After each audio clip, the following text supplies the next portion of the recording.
all sacrifice for the good of the Volunteer Nation, especially when the opponent is the hated Florida Gators.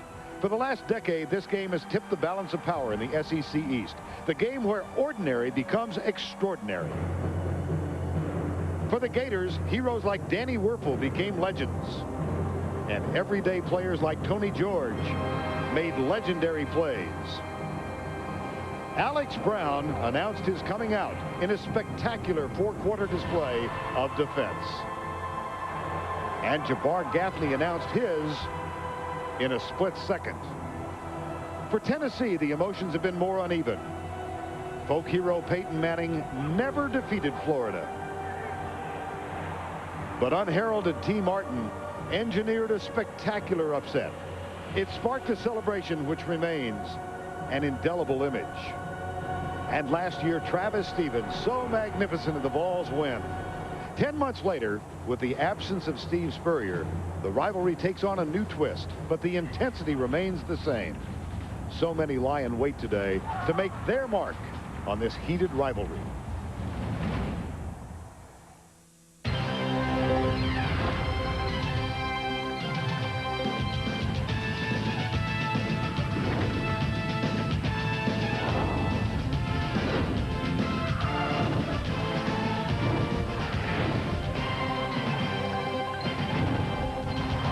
We welcome you to the Home Depot SEC football on CBS. Heavy rains which had engulfed the Knoxville area overnight in no way diminished the enthusiasm during the ball walk, nor the pensive attitude inside the Tennessee locker room. And inside Neyland Stadium, more than 107,000 roar their approval as the Volunteers come on the field.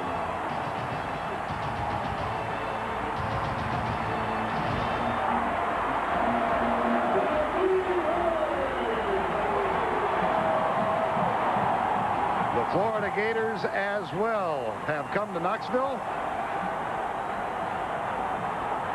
This one ought to be terrific. It's the Florida Gators and the Tennessee Volunteers in SEC football. Good afternoon, everybody. I'm Vern Lundquist along with Todd Blackledge and Jill Arrington.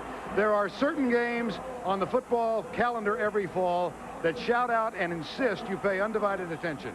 This one is on anybody's short list. It's Florida against Tennessee, a game that has had both conference and national ramifications for the past decade.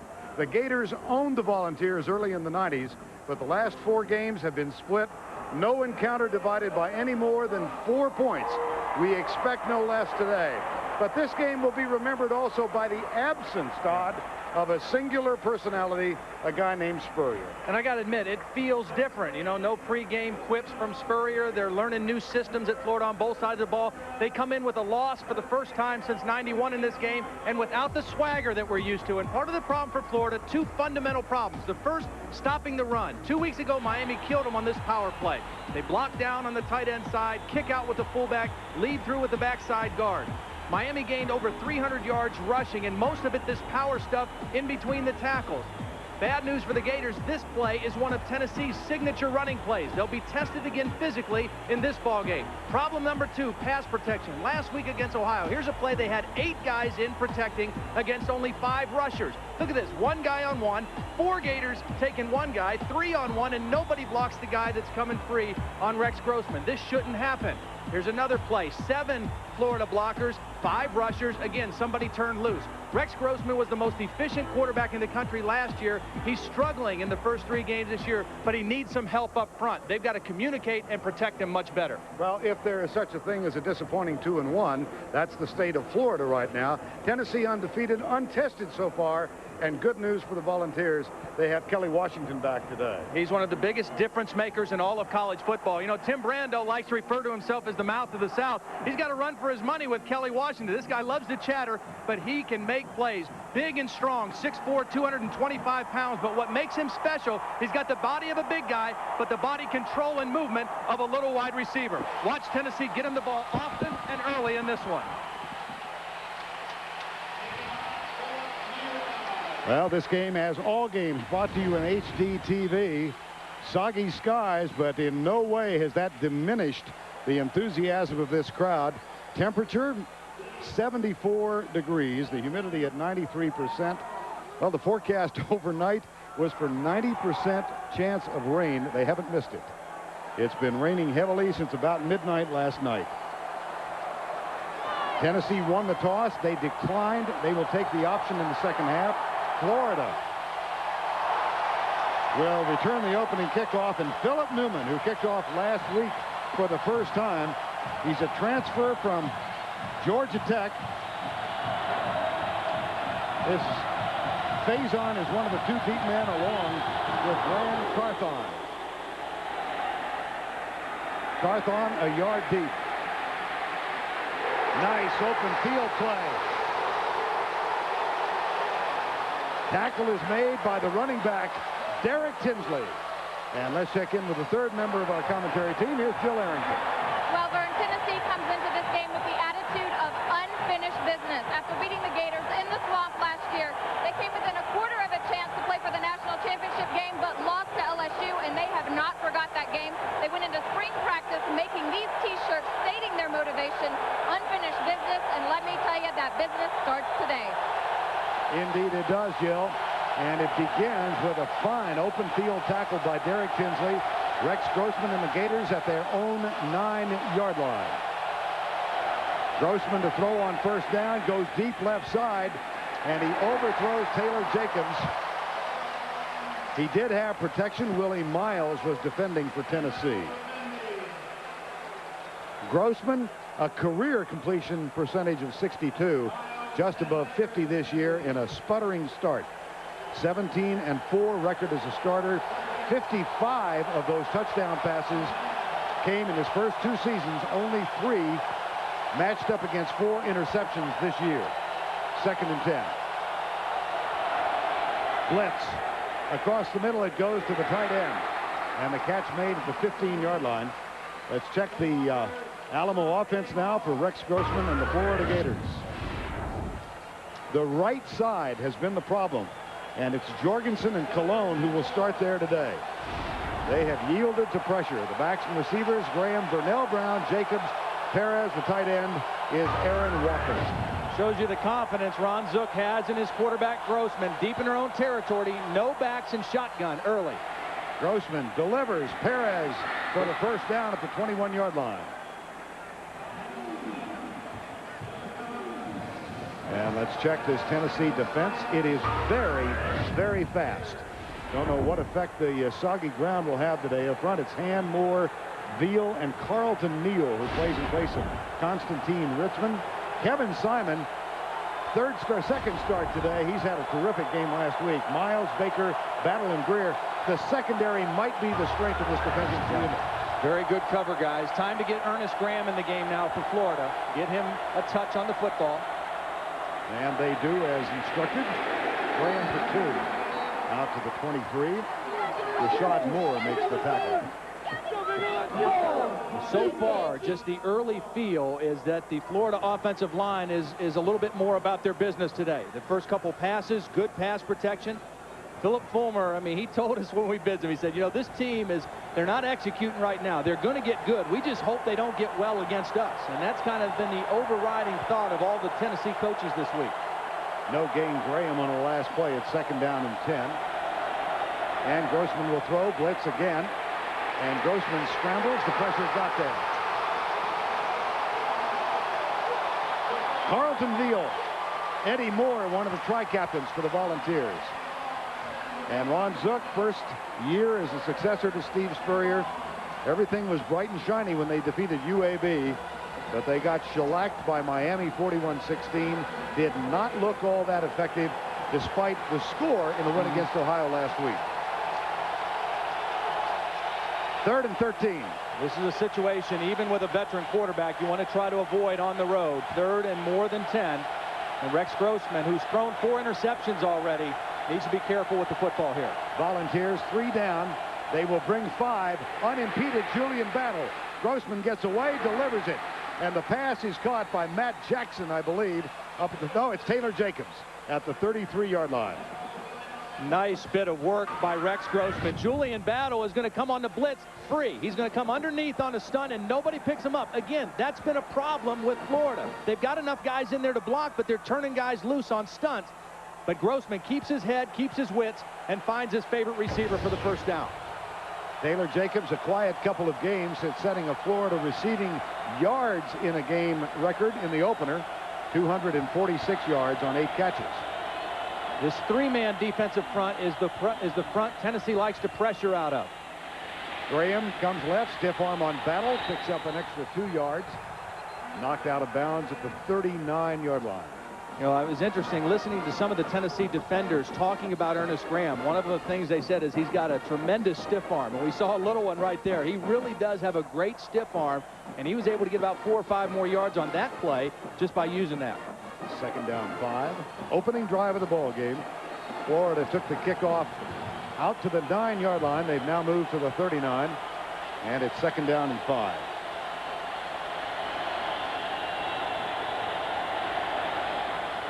Graham flips it out Graham drops the flip out from Grossman. Incomplete. Third down. Ernest Graham missed the game against these Volunteers because of an injured ankle last December. Darnell Dockett of Florida State given a lot of credit for deliberately twisting his ankle. Or blame, not credit. And of course, the Gators lost. They only lost twice last year. Both times Graham was out. Again, here's the pressure look for Tennessee. 3 down linemen, linebackers, and safeties moving around. And again, they bring 5, and the flag was thrown before the snap.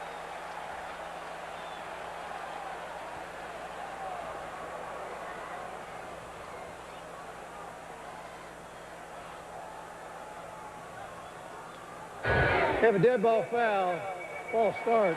Get the offense. Movement in the offensive line prior to the snap. 5-yard penalty. Still third down. He's speaking in echo chamber.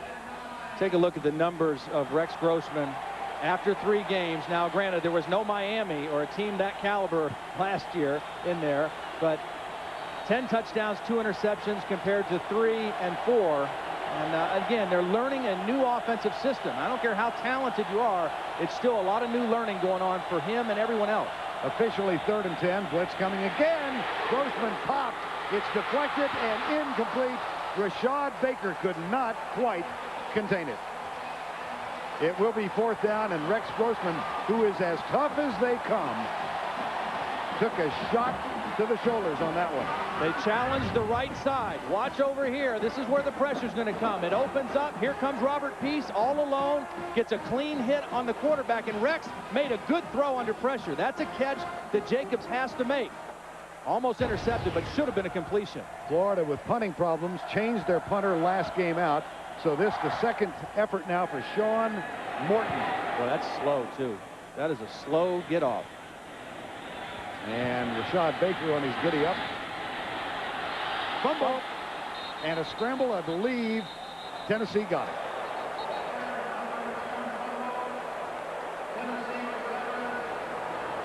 And 107,000 breathe a little easier. Yeah.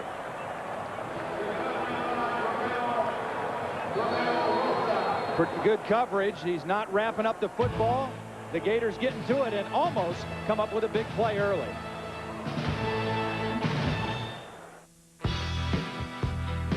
These people want to prove something to you. That nobody knows your vehicle like the people at Ford, Lincoln, and Mercury dealerships. They'll prove it with convenient Saturday service hours and low prices. That's why right now, they'll beat any deal on the name brand tires they sell. These people want your business. Let them prove it with Quality Care Auto Service at Ford, Lincoln, and Mercury dealerships. We're excited you're coming home from school. And now don't be surprised if things look a little different around here. Well, remember where your bed was? There's a bathtub there now. Hello? It's autumn inspiration at the Home Depot. Get 20% off select special order flooring and blinds, plus an extra 10% off when you open a Home Depot credit card account. Now through September 29th at the Home Depot at Expo Design Center. Roll over your 401k? Of course. But it's not like you're going to let it just sit there. No, you're going to push it and prod it and make demands on it. Then you're going to put it in the hands of money managers who won't give it a moment's rest. Yeah, you're going to roll over your 401k. You're just going to make sure it doesn't roll over and play dead. Call a Fidelity retirement specialist to roll over your 401k. Because you're not just invested, you're personally invested. Macs work seamlessly with all the gadgets that I like to have, so that's why I had to switch. Digital cameras, digital movie cameras, none of those things work well with any of the PCs I've ever owned. One thing might work okay, but then this thing doesn't work at all, and this is not compatible with this, and that's not the case at all with the Mac. You don't have to be messing with 10 different software vendors to get your digital camera to work right or to get your MP3 player to work right. It's true plug and play. My name is Gentry Poss, and I own a trucking company. Dion's direct hit. They're built like Tarzan, but they're blocking like James. Go wild with the NFL Today, Sundays at noon. Volunteer with the football for the first time. They've got a first down just outside their own 30-yard line. I wouldn't be surprised, even though everybody's expecting Tennessee to run, to see them go deep on a first play of the game. Try to just send a message with a deep pass. Leonard Scott is wide to the left.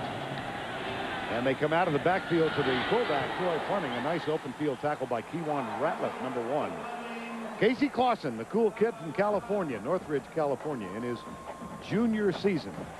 At 6'4", 215 pounds.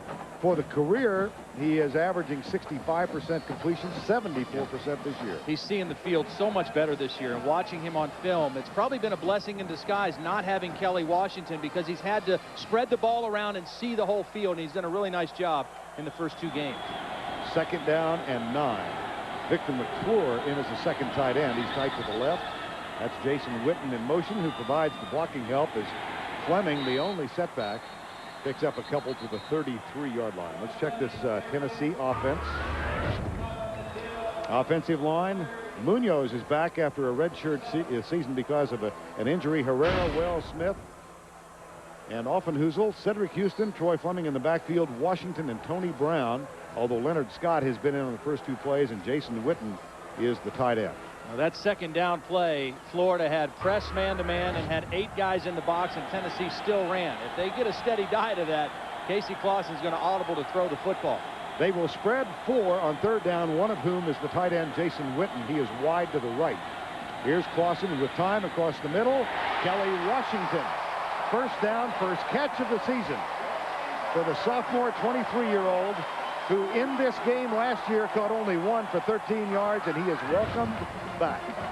He's gotten much better at reading defenses and running more precise routes, and then you just see the body mismatch. I mean, Cromartie is a good cover guy, but only 5'8", 190 pounds, and Kelly's 6'4", 225, and doesn't stop talking from the start of the game to the finish. A well-chiseled 225. First down and 10 to pick up the 13. Here's Clausen, lobs it out. Fleming couldn't hang on. Todd McCullough, the linebacker, might have messed that up. Let's check the defensive lineup now. Boy, have they been susceptible to the run in the first 3 games. Kendo Johnson, Scott LeFevre, and Mitchell up front. Big change in the middle, where Bam Hardman starts his 2nd game. Todd McCullough his 2nd on the outside. And the secondary, Cromartie, Todd Johnson, Gus Scott, and Kewan Ratliff. Here's Bam Hardman, replaced Matt Farrier prior to the start of the Ohio game last week. Reed Fleming also had gotten some play at middle linebacker, but they were ineffective. 3 men down for Florida. They're going to bring 5. There's pressure on Clausen, and he will run. Casey Clausen. It's sometimes not very pretty, but sometimes very effective. That's all you need from him. You don't need him to be a sprinter. You don't need him to run the option. Just if everything breaks down and they leave you a lane, find a way to get the first down. And he does a nice job. Again, his decision-making. The more he plays, the better his decision-making gets. He knew what he needed for the first down, got it, and then went down to the ground. Casey Clausen, the Volunteers now with 3rd and 2. I thought he got enough for the first down, but he didn't. Now they'll operate with 2 tight ends and the backs in the I formation. It's Houston and Jabari Davis. Davis will provide the blocking help, and Cedric Houston squirts through right tackle. The block of Herrera and Offenhuzel on that right side. That's a first down and 10. Bam Hardman made the tackle. Well, this Florida team has, look at this. That's almost unbelievable how many yards per game they've given up. Well, you say, well, they gave up 300 in one game to Miami, but they also gave up over 100 to both UAB and to Ohio University. And Ohio University out of the MAC, throwing the no throwing, just option. And John Thompson, defensive coordinator right there, putting in the new system. And again, they're going to get it. They're going to be effective once they get it down, but a little slow right now. Jabari Davis moves to tailback on this first down play and picks up yardage inside the 40. Well, let's go back to our New York studios and check in with Tim Brenda. Vernon Todd, we're told Maurice Clarett did not dress for Ohio State today, but Gino Godelli did. Godelli finding a wide-open Ty Keith down to the 1-yard line to set up a DeMarco McCluskey touchdown. Extra point missed. The Bearcats up 6 at Paul Brown Stadium against the Buckeyes. Vern? All right, Todd, thank you. Todd, listen to me. Tim? Todd. Tim Todd. Second down. Washington with a handoff to Fleming. Troy Fleming was a high school running back, a tailback, moved to fullback last year for these Volunteers. Says he would like to go back to tailback, but they've got so many at that position, he's probably going to block more than he runs. Well, he's an effective guy in this offense from the fullback position because he's a pretty good blocker. He's an excellent receiver out of the backfield, and he also has good running skills when they do give him the football. That brings up a 3rd and 5.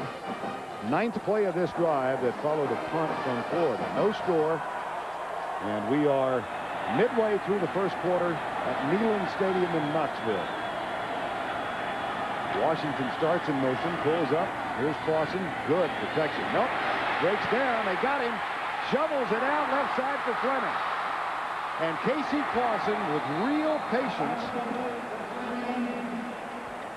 and some courage.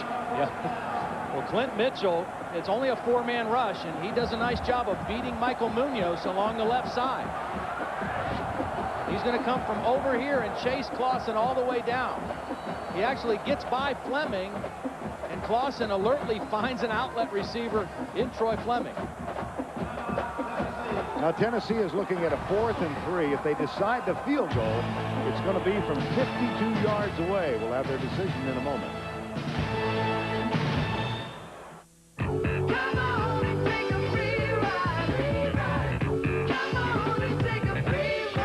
They say the best things in life are free. Well, right now, every new 2002 Ford comes with no payments till 2003. Every car, truck, and SUV with nothing to pay till next year. Plus, choose interest-free financing or cash back up to $3,500. Hurry, this offer absolutely ends September 30th. So get yourself free. At your local Ford store today.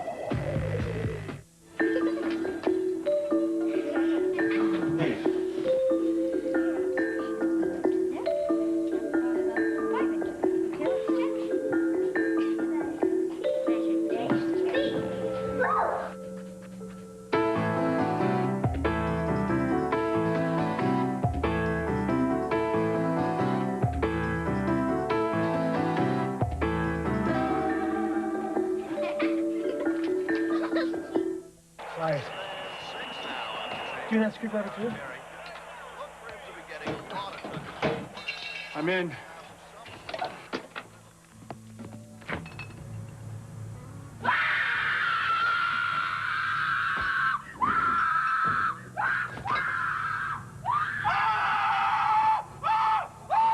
With a great taste that won't fill you up and never lets you down. We're out of depth.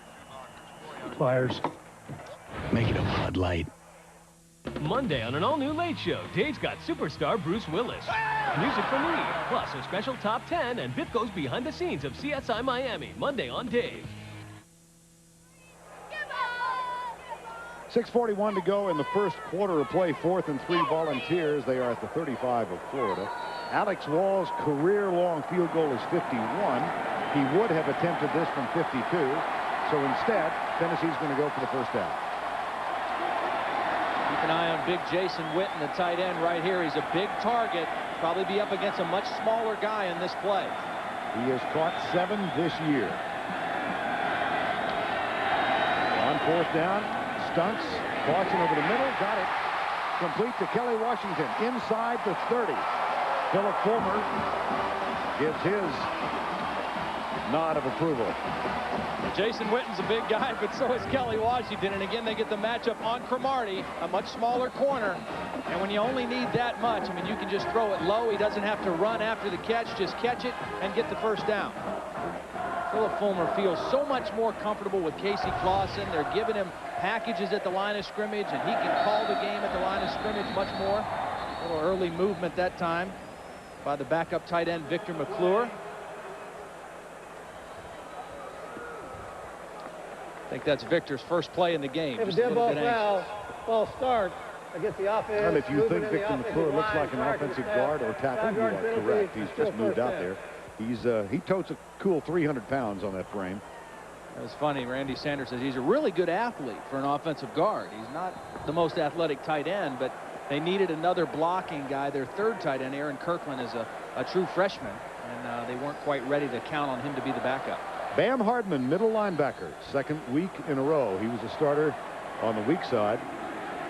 Had one of the big plays in the loss to Miami. Returned a Ken Dorsey interception for 26 yards in the TD. Played pretty effectively last week. Yes, he did. And it was an option offense, much different than what they're going to see today. More power football in between the tackles, the way Miami attacked. On 1st and 15, Clausen flush to his left. Pulls up, he'll run for the 2nd time. Scrambling Casey Clausen down to the 27-yard line. Well, Casey Clausen, it's inevitable for any quarterback who follows Peyton Manning that comparisons will be made, and he measures up pretty well. He sure does. Better than people would probably think. But just about straight down the board. Everything looks very similar. 19 interceptions compared to only 10 for Peyton through those first 22 starts. But same kind of winning percentage, and the leadership is starting to really take hold with Casey Clausen as well. 2nd down and 10. He got 5 on the last carry, his 2nd of the ball game. We'll go from the spread formation. Florida with 3 down, brings 5. There's the quick screen, left side. Jabari Davis has some room and rumbles down to the 10-yard line.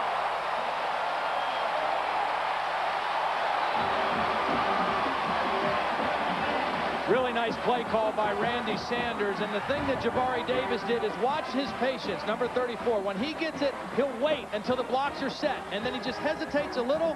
Good blocks by Chavis Smith and Scott Wells, and Jabari Davis, the patience. Allow those blocks to take place. There's Herrera downfield leading on the play. Very well executed screen by the Tennessee offense. And it's a 1st down and 10 just outside the 10-yard line, so they can pick up the 1st down without getting the touchdown.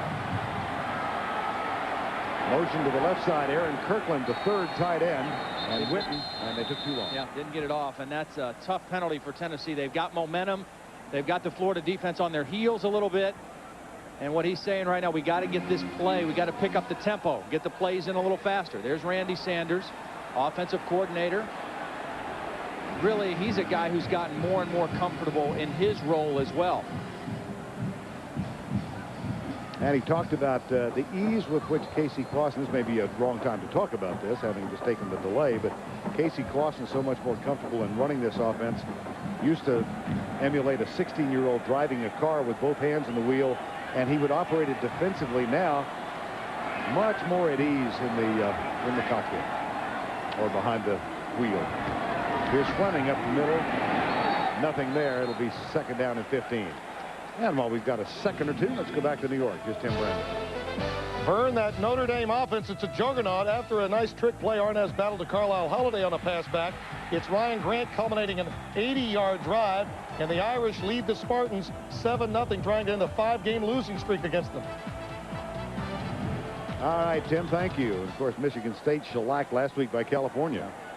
Last week in the game against Ohio in the 2nd quarter, the Bobcats had a 9-minute drive. They got a field goal out of it. 20 plays, took up 9 minutes. Right now, Tennessee working on just over 7.5 minutes on this drive. Here's Clausen back, gets a block on the left. Fleming with the catch out of bounds at the 14-yard line. Well, Phil Fulmer, of course, a graduate of Tennessee in '72. 38-9, a gaudy record against every SEC Eastern team except Florida. And of course, Those 7 losses came to Steve Spurrier. Philip, it was really fun talking with him yesterday. He said, what's the biggest difference? He said, well, it's a little less annoying. Didn't have to worry about what was going to be said or how he was going to have to respond or any of that stuff. You know, there's such contrasting personalities, as is Ron Zook and Philip Fulmer. It's interesting that he does admit it got under his skin. Here comes the Florida rush. Clausen lobs it across the middle. Fleming. He's going to be caught and dropped. Nice defensive play by Florida at the 10-yard line. Good defensive stand by Florida. They gave up some yards. They gave up some time off the clock, but they came up with 3 good plays in a row there and forced Tennessee to settle for a field goal. That's a bend but don't break defense right there. 4th down, and the field goal unit is on. Alex Walls pulled a quadricep muscle in warm-ups last week, or 2 weeks ago, rather, in the win over Middle Tennessee, so he sat out that game. And you just wonder, I mean, I think he's okay, but, you know, kickers are can be a little bit fragile psychologically with the wet field and the rain. You just wonder if that's in the back of his head at all on this one right now. Well, perfect 4 for 4 this year. Here's Walls. Got it blocked. Got it blocked. So this lengthy drive comes to an unsuccessful end, and that arouses the emotion of first-year head coach Ron Zook. Ian Scott on the inside, the starting nose tackle, is the guy who's going to come up on the inside and get a hand on that field goal. Ron Zook, a former special teams coach. Here he is right here, number 99. Watch him push the pile. They come over the top, and he gets his hand, and that kick was low. For a 27-yard field goal attempt, that was a pretty low kick. And Ian Scott got a hand, whether inadvertent or not, to the helmet. And here's Philip Fulmer reacting on the sidelines. Ron Zook was the special teams coordinator in 94 and 95 at Florida. During those 2 years, his teams blocked 12 kicks. Here's the handoff. Left side.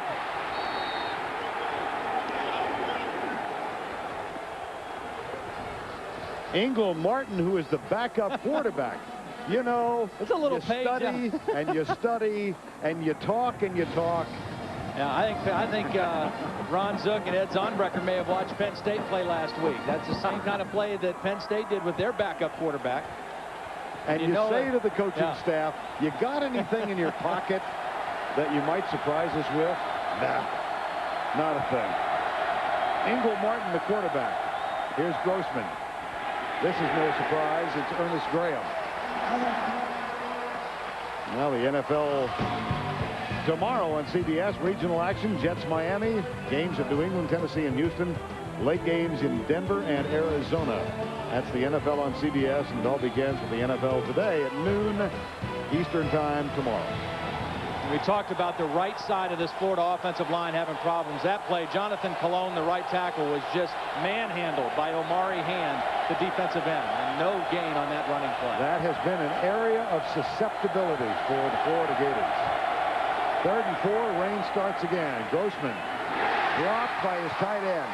There was pressure from Eddie Moore, the linebacker, but I think he should have had that. Well, I think the ball was a little bit behind him, and Eddie Moore is able to get a little bit on the football. But again, Rex Grossman is going to be under pressure a lot. 5-man rush, makes the throw. I think the ball was a little bit behind Walker. You see, he had to reach back for it, and that allowed Eddie Moore to get a hand on the football. And that brings on Sean Morton for the 2nd punt of the game. They've got the rush on. They're going to block one if he keeps taking that much time. This one sends Rashad Baker back to the 32. Nice move to get out to the 44-yard line. That's a 42-yard punt. Ben Troop with the tackle, 12 on the return. And the Volunteers will have the ball in a rainstorm when we return.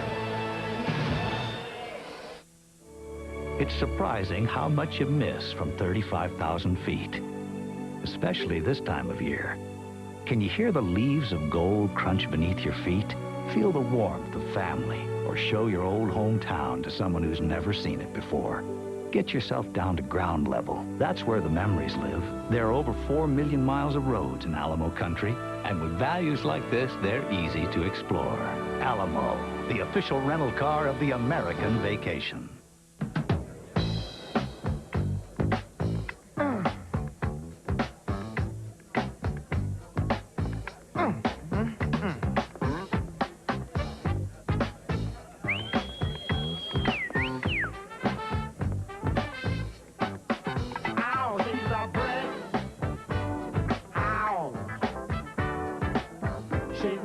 Jack Daniel's Original Hard Cola, a premium malt beverage as unique as the people who drink it. Come as you are. These people want to prove something to you. That nobody knows your vehicle like the people at Ford, Lincoln, and Mercury dealerships. They'll prove it with convenient Saturday service hours and low prices. Right now, they'll change your oil, rotate your tires, and more for $34.95 or less.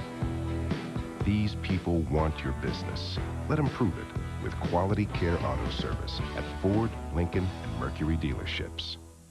Entertainment Weekly gives Robbery Homicide Division an A. Do it. Don't miss the most creatively daring show of the season. Robbery Homicide Division premieres CBS Friday. There is Smokey the Eighth, a blue tick hound. Beautiful dog. My wife Nancy, who knows about these things, tells me they are good dogs. Good dog. Good dog. Good dog, Smokey. In a rainstorm in Neyland Stadium. No score. And the rain has returned. First down and 10. Volunteers at the 44-yard line. Second possession. Hand off to Jabari Davis. Nice run. And let's go down to Jill Arrington. Well, Vern, looking back at 1998 flashback of this game between these two teams, Travis McGriff had a 70-yard touchdown reception. He tied the score at 17 in the third quarter. The game went into overtime. It came down to 2 field goal attempts. First, Tennessee's Jeff Hall, who made a 42-yarder, and Collins Cooper missed wide left, a 32-yard field goal, giving the Volunteers a 20-17 victory. And here today, it looks like those field goals are going to play a big part in the game. One certainly has now. That, by the way, was a CBS camera hanging upside down. It wound up in the Tennessee River that night. And the celebration on Cumberland Avenue didn't stop until after they found the camera. There's the handoff. Randy Sanders told us yesterday that when, they've got all these tailbacks and they're rotating and they're trying to keep everybody involved in the game. When Jabari Davis is in, that's when they want to kind of grind it out and pound on people a little bit. And we've seen 2 power runs in a row with Jabari Davis. Cedric Houston, a little more flashy, a little bit more of a big play threat. And right now, 2 plays in a row, they went right after this Florida defense. That's the end of the first quarter. We are scoreless in Knoxville. We'll return to Neyland Stadium on the campus of the University of Tennessee after this message and this word from your local station. My family got a digital camera for Christmas, and we took all the pictures of everybody unwrapping gifts and, holding up sweaters and everything. And my dad has a PC, and he plugs the camera in, and it comes up, and it's like, ah! So he gets on the internet and starts downloading things for about an hour. Who wants to sit on Christmas afternoon and download Windows drivers? On my PowerBook, I just took the camera and put a cord from the camera to the computer, and it automatically downloaded all the pictures. My name is Janie Porsche, and I saved Christmas. It's Eat Like a Kid Again month at Sonic, featuring the takes-you-back taste of our Supersonic Cheeseburger, the double meat, double cheese classic. Then treat the kid inside you to a creamy Barks root beer float, blended float, or choose your favorite flavor. Now, just 99 cents. Miami beats Minnesota in ice hockey. North Dakota wins National Surfing Championship. Nebraska drops football for badminton. Just a reminder from Olympus Cameras, nothing's impossible. TV's most anticipated new drama, CSI Miami, premieres CBS Monday. It's clearance time at your Jeep dealer, where you can get 0% financing for 60 months on all 2002 Liberties. That could add up to $5,400 in finance savings. Plus now, you get our new 770 Powertrain Limited Warranty. Great protection for the hardest working parts of your car. But you must hurry, because 0% financing for 60 months won't be around for long. Check it out today. Why do simple things have to become complicated?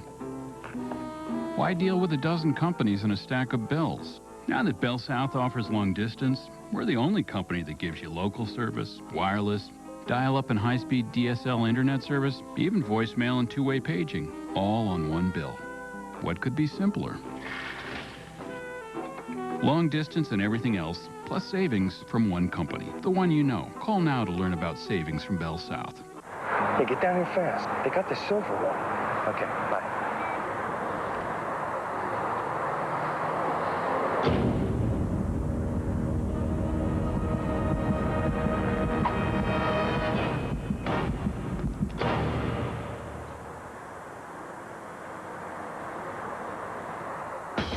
Claim your Volkswagen. With offers this good, they won't be around forever. The Bengals lock horns with the Falcons, 8:30 tomorrow on CBS Atlanta. Welcome back to Neyland Stadium, Knoxville. Scoreless first quarter. First play of the second. Vern Lundquist, Todd Blackledge, Jill Arrington, and the Volunteers looking at a 3rd and 3 at the Florida 49-yard line. They better go help over the top on Kelly Washington up at the top. It looks like single coverage. And they're up to press him. Here's the handoff to Fleming. Test the middle, spins. I don't believe that he got enough for the first down. Looks like Troy Fleming might have come up just a little bit short. Well, we start quarter number 2. Impressions of what you've seen in the first 15. Well, I think first of all, Tennessee's doing a nice job balancing run and pass. They possessed the football, didn't get the field goal. Florida's doing a little bit better job, I think, running the or defending the run. Pass protection still needs to straighten up. But right now, with the weather like this, field position is in favor of Tennessee. They're going to punt Florida deep into their own territory again. And when the weather's a concern, field position even more of a factor. Here's the left-footed Dustin Colquitt. And he pops this one down into the end zone. Nice effort, but it will come out to the 20-yard line. Early going second quarter. Classic rivalry, Florida, Tennessee, scoreless. It's real simple. I spend cheese with bees and dropping 90 grand ain't nothing for me. Pull your arms up, move from right to left. Got ladies running their hands across my face and chest. Pookie, T-Money, roll me out. Zoom in. See that right there? How they get there? Yo, they said they was with you. No. They said they was with you. I remember distinctly they said they were actually with you. Somebody better know something. Smirnoff Ice Premium Malt Beverage. Intelligent nightlife. What color are your teeth? Arm & Hammer Advanced White Toothpaste whitens your teeth with just one tube. Our whitening guide proves you can go from here to here. Arm & Hammer, whiter teeth, one tube, guaranteed. You make me wanna. Everybody's screaming for the #1 DVD and video in America. What can I say? The camera loves me. Do you have yours? Don't panic, don't panic. Don't tell me not to panic. Disney and Pixar's Monsters, Inc. Own it now on DVD and video. It's been 1 week since you looked at me. Cause you heard the sign that I'm angry. 5 days since you laughed at me, saying next together, come back and see me. Yesterday, you've forgiven me, but it'll still be today till I say I'm sorry. Like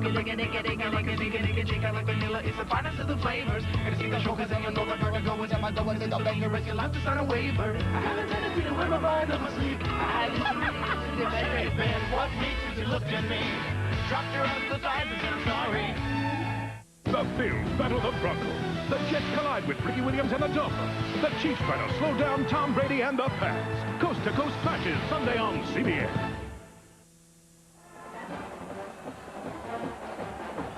Rain moved in around midnight last night. There was some hope that it would move through by game time, but it is sitting right over Knoxville as if it has found a home. Florida begins from the 20 on first down. Scoreless ball game. Mike DeGore will snap it back, the redshirt freshman. Here's Grossman with a play fake. Under pressure, heaves it out. Wow, and it is caught and out of bounds, but barely so by Kelvin Kite. But again, the pressure. Rashad Moore in there, right into the body, into the face of Rex Grossman. He's got to throw off his back foot. I mean, this is so reminiscent of the Miami game where he's getting hit consistently. He's throwing off his back foot, and he still makes a great throw. No, good call. Foot was on the line. It's an excellent catch and effort by Kelvin Kite. Rex has missed his last 4 passes. He throws in a heavy rain now from the 20 on 2nd and 10. Quick flip left side, inside cut Taylor Jacobs, and he moves out to the 33-yard line for a first down. For complete play-by-play information on top 25 games, click on NCAA football at CBSSportsline.com or on America Online, enter keyword CBS Sportsline. Burnett last play to me is a perfect example of why you don't have to be conservative when it's raining outside, because as an offensive team you have an advantage. Your wide receivers are running forward, defensive backs are backpedaling and cutting, and that time the defender fell down. Got to look at Rashad Baker on the bench. Mark Jones has taken his place. Option play. Left side to Graham. A nifty move, and the flag is down. Rex Grossman for the second week in a row with an option play. These two collaborated on a 40-yard touchdown run last week against Ohio. Well, Ohio is an option team, and Rex executes it perfectly. Looks like Thomas Lott, the old Oklahoma quarterback, pitching at the last minute. The reason they run an option is it forces a defense to be accountable for it. They've got to be sound. Tennessee was not sound on their option defense that play, but there was a penalty on Florida that's going to bring it back. Against the offense, 10-yard penalty from the spot of the foul, replay first down. And when you defend the option, you've got to have the quarterback accounted for and the pitchman. They've got the quarterback, but nobody has got the pitchman. Now, the hold is on Max Starks out there, the left tackle, leading the play, but Tennessee has to do a better job of accounting for Ernest Graham on that play. After the penalty, it's 1st and 17.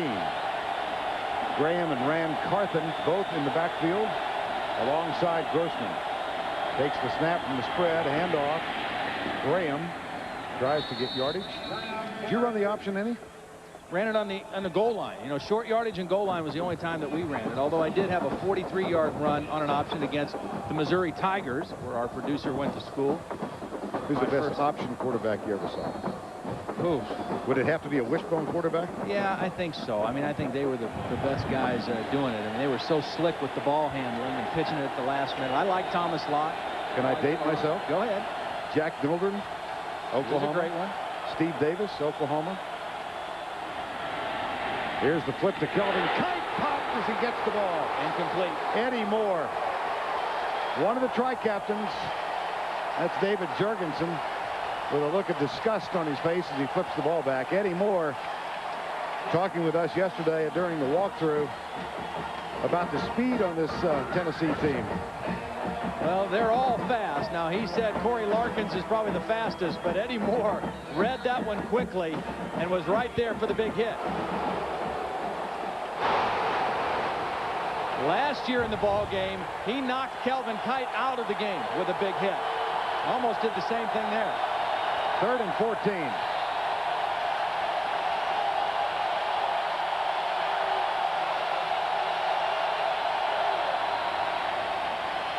A lot of time. Grossman has a man, but it's behind Julian Battle. He had Aaron Walker. Actually had 2 receivers in the pattern in the same area. Again, they're out of sync a little bit. I mean, they got 2 guys in the same spot. You need to space the field. And on that play, both the tight end and the wide receiver were in the same spot, and Rex Grossman kind of threw it up there in the middle of the field. Now Sean Morton on to punt. Rashad Baker remains on the Tennessee bench. Mark Jones is on to return this one. And it's off the side of the foot. And a flag is down as well. 2 of them. What that flag suggests to me is that there might have been too many guys on the field, because that flag came out right away as soon as the ball was snapped.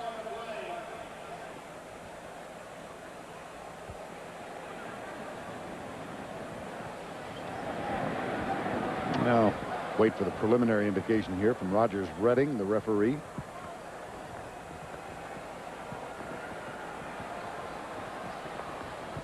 Both coaches wait with us. It's going to go against Tennessee. I can't remember if that signals illegal participation or illegal substitution, but it was one of the 2. They had 12 men on the field. It won't give Florida a first down.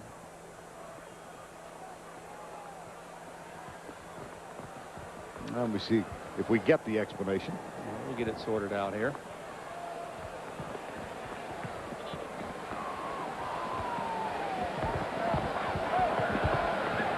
We have illegal participation, 12 men on the field against the defense, 15-yard penalty from the previous spot. The yardage is enough for a first down. Wow. It is a first down. 15-yard penalty. There's a difference between illegal substitution if a guy is trying to get off the field and illegal participation, which means they actually ran the play with 12 guys. And that is pretty inexcusable. The game earlier this year with Washington and Michigan where that came up was a critical mistake for the Huskies. And they lost that game because of that critical mistake.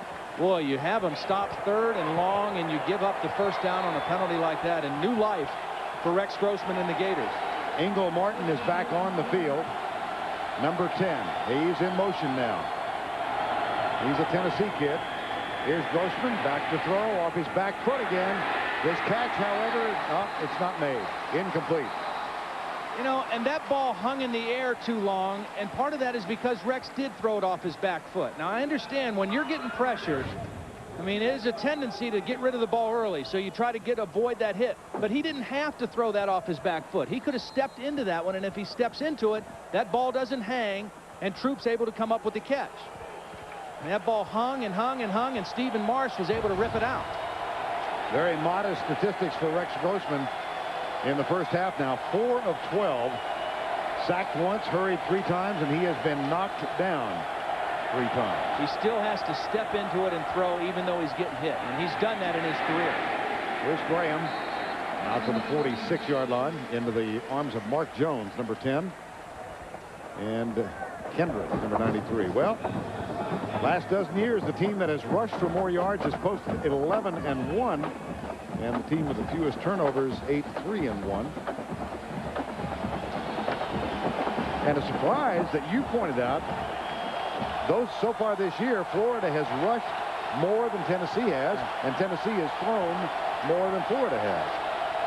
Florida not able to get much going in their running game so far today.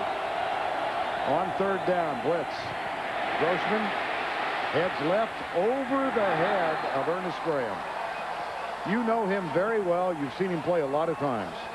He's out of sync. I mean, you can just tell by his body language where he just doesn't look comfortable. I mean, last year, he played as well as I've ever seen a quarterback play. And just so confident, so comfortable, so decisive when he would set up to throw. And he's not into that yet. He hasn't hit a rhythm in this new offense in this new season. 4th down coming up. Sean Morton on the punt again, and Mark Jones this time drifts back to the 16-yard line. Here's Morton. And Jones moves up, grabs it at the 19, and heads right. Nice tackle. Matt Jackson downfield to make the tackle. CBS Sports coverage of the Home Depot SEC on CBS will continue after this word from your local station.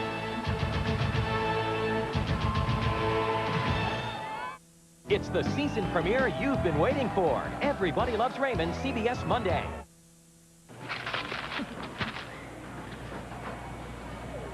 Honey, which one's the pasta cart? Right there, next to the dairy cart. Stock up at the Publix Green Tag Sale. Lots of lower prices throughout the store. Lots of great reasons to come in and save. The Green Tag Sale, right now at Publix, where shopping is a pleasure. Donut.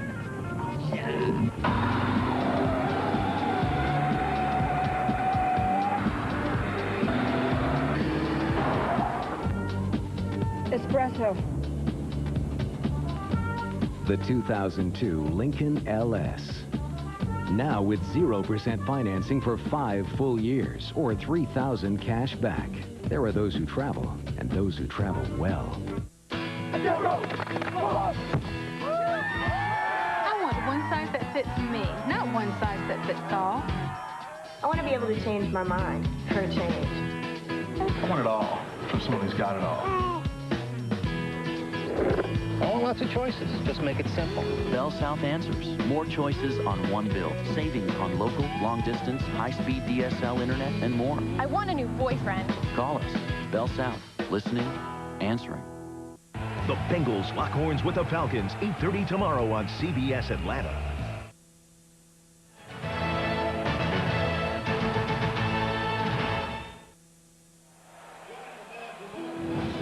Thursday on CBS. Don't miss the new drama TV Guide calls Inventive, Stylish, a Perfect Fit with CSI. Without a Trace premieres Thursday, 10 o'clock, 9 Central, after CSI on CBS.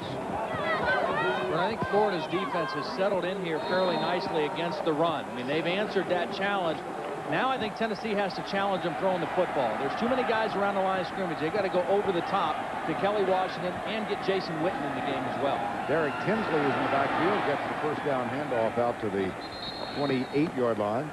Tinsley, the third tailback used by Philip Fulmer here in the first half of play. And I know it's raining, and you just logically assume, well, it's raining, better be conservative and run the football. But as long as they can keep the ball fairly dry on the sideline and have enough footballs to rotate in, you have the advantage as an offensive team, because your receivers are running forward, defenders are backpedaling and then trying to cut quickly on a wet turf. You have an advantage throwing the football if the balls are relatively dry. 2nd and 8. Clausen will throw.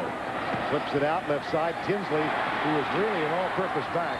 Derek Tinsley can help you in 5 different positions. He is a wide out. He plays 2 wide receiver positions, a tailback, a fullback, and he also uses Jason Witten's talents as a tight end when he's split out. Yeah, they've asked a lot out of him, and you see why they want to keep him in a back. You know, you get matchups, get him out in that open space, and watch the move he puts on Kewan Ratliff. I mean, Ratliff is an out-in-space player, and he got faked right out of his shoes that time by Tinsley. On 3rd and 4, Tinsley heads out, and Troy Fleming will be the only setback behind Casey Clausen. 3rd down and 4, scoreless first quarter. Clausen comes left, and it's the tight end Jason Witten for the first down at the 40-yard line. Now let's go back once again to New York. Here's Timmy B. Vern and Todd, one of the real enigmas this year. Colorado, they've been sort of in the twilight zone, and you wonder why with a back as good as Chris Brown. Here you see him really do it on his own against UCLA to tie the game at 7. Back to Vern and Todd. All right. Thanks to him. Of course, they've had a quarterback out with a concussion, Craig Ox, and then they got hammered at home last week, and a flag is thrown before the snap here. I think it's a sideline warning on Florida. We have a sideline warning against Florida. That's the first warning of the game. So the first sideline warning against the Florida bench. Always kind of get a kick out of that call. I mean, as if those guys out there don't have more important things to worry about. I can see if the coaches are out on the middle of the field. Stay behind the line, boys. Well, Ron Zook is giving an earful to a nearby official. First down and 10. Casey Clausen. Brother Rick, of course, quarterback at LSU. Fumble. Clausen goes back. He and Jabari Davis get there about the same time. And a problem on the snap. Yeah, one of the problems with a wet football, and you can see that ball is wet. Got to make sure the snap. That thing went right between the hands of Casey Clausen. That was just like a thing is slippery in there when it gets wet. And again, you got to really try, make sure they keep those balls as dry as they can on the sideline. Wind bother you more than rain? Yeah, wind was much more of a problem than rain. You know, it altered the throw a lot more. Again, rain, and this is not a downpour. I mean, you can throw in this weather, again, as long as you keep the balls relatively dry. And we have no wind. 2nd down and 15. 3-man rush for the Gators. Screen pass left side. Jabari Davis. Good block from Anthony Herrera. And he picks up the 5+1. Now let's take a look at the SEC moment presented by Sonic. It was the silver anniversary of the 1969 Gator Bowl, and that was the last game that Doug Dickey would coach at Tennessee before going to the Florida sideline as the Gator head coach. After only 2 offensive touchdowns total from both teams, Florida's goal line stand proved to be the deciding factor in Florida's 14-13 win. Tennessee won the SEC championship in '69, but because of the league schedule, did not play Florida in the regular season. 3rd and 9. Doug Dickey, of course, now the athletic director at Tennessee. Here's Clausen for Witten, who is collared up high by Corey Bailey. Nice play by Corey Bailey. He's a smaller guy, 5'11", 185, going against the tight end.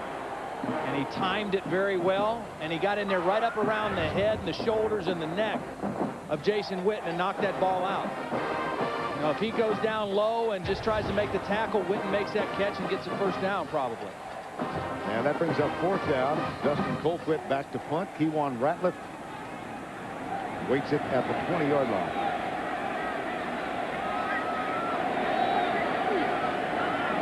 Dustin's father, Craig, former punter here at Tennessee. Nice and high. Wow. I would say that one brought rain, but we had it already. That was a dandy. Up into the second level. 43-yard punt and out of bounds.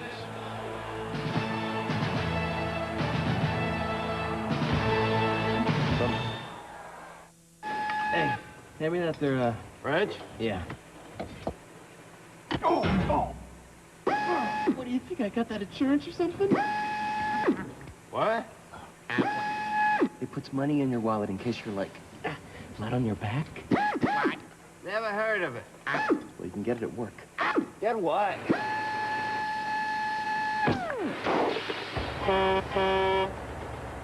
Aflac. Ask about it at work.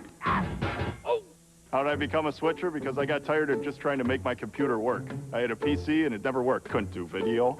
I couldn't do audio. I couldn't figure it out. I couldn't even find anybody who knew what piece of cable I needed to go from the camera to the computer. I had one guy tell me that's what they do in Hollywood. That's not the kind of stuff you can do at home. So when I bought my Mac, I bought a digital video camera.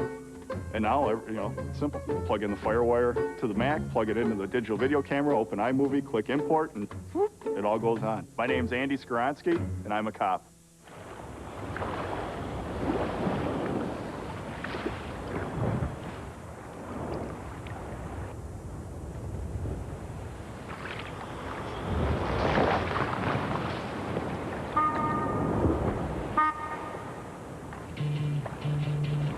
A million uses and counting. The 210 horsepower supercharged Nissan Xterra. Tim Brando in New York. Coming up on the Gateway halftime report, Spencer and I will get you caught up on all of today's action, including Vanderbilt coming from 21 down to tie it before Ronald McClendon scores on this 23-yard run. Ole Miss wins. Now let's get you back to Florida and Tennessee. Sudden wealth may have been acquired by the Knoxville poncho salesman this morning. I think there was a run on ponchos. Umbrellas not allowed in the stadium, so you either put yourself in a poncho or soak. 1st and 10, word from Jill Arrington. Rashad Baker sprained elbow, but he is back. Here's the handoff to Rand Carpin. And run he did out to the 28-yard line. Julian battled with the tackle, but a pickup of 12, and it is time now for the much anticipated Aflac question of the day. And here's the question. Tennessee Athletic Director Doug Dickey was the head coach to go forward in Tennessee. Who were the coaches in this game who have coached at both schools? Parker on the play. And a flag is down. You know, Florida came out and went quick count on that first running play, and prior to that, only 16 yards rushing on 8 plays. They got 12 on that one, but they give 5 of it back now on an illegal motion penalty. Ron Zook has to be frustrated because, you know, really Florida should feel pretty fortunate to be in this game 0-0 because they've started on their own 9, their own 16, and on the 20 twice. They've been playing on the long field, and the game is still tied. Now 1st and 15 with 8:04 to go, first half of play. Mike DeGore, the center. Line change, walking assignments. Grossman, sidearm just went to Carthen out to the 25-yard line and out of bounds. Eddie Moore makes the tackle. Rex Grossman, the frustration continues. Yeah, he just hasn't been able to get into a great rhythm. You see him trying to call the audibles in the crowd, but this has been the story all season. Hit after he throws it, chased out of the pocket, forcing some things, and frustration in his body language. And that's what we've seen all season so far from Rex Grossman. You know he's a great quarterback. He's going to break out of it sooner or later, but he hasn't done it yet. 2nd and 13.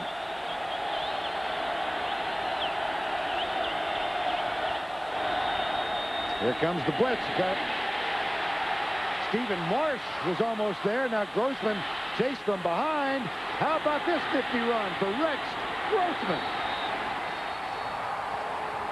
Number 9, Stephen Marsh, who's missed the first 2 games, a senior. And that'll bring your enthusiasm back. That's a little more positive body language. Again, it's a stunt. Stephen Marsh is going to come on the inside, and nobody picks him up. It's not a full-out blitz. It's only 5 guys rushing, but they don't pick it up. And Grossman, you see a little his strength as he sheds the tackle and then makes a clutch play to get his team a first down. And maybe that's the shot in the arm that the Florida offense needed.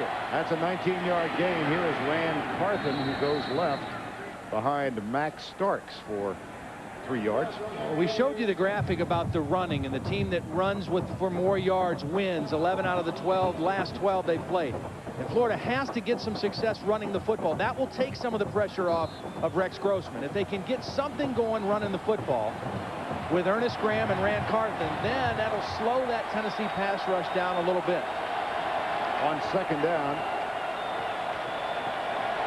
Jacobs goes left. Perez is split wide right. Carthen. This looks like an audible here. Maybe trying to get the ball to Taylor Jacobs. And a half roll by Grossman. He is chased as he goes to his right. Goes deep. Flag is down. Taylor Jacobs dives and slides into the end zone. Will be down at the 1. There's a flag back at the 37. I think it's going to be against Tennessee. It's thrown in the area of defensive holding.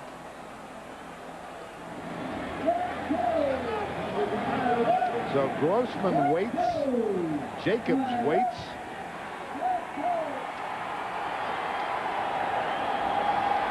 And we wait.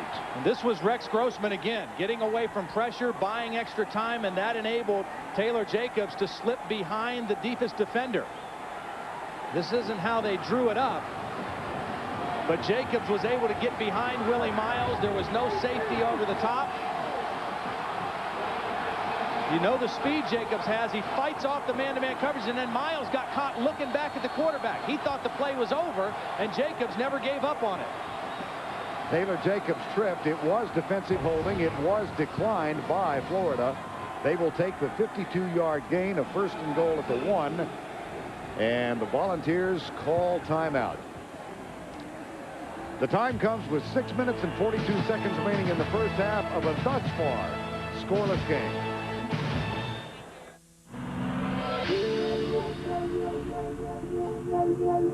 Days go by and still I think of you.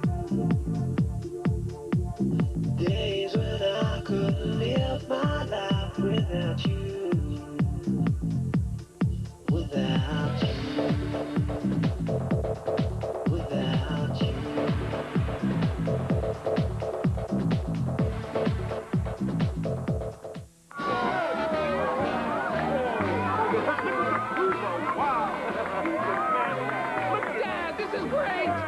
It's Eat Like a Kid Again month at Sonic.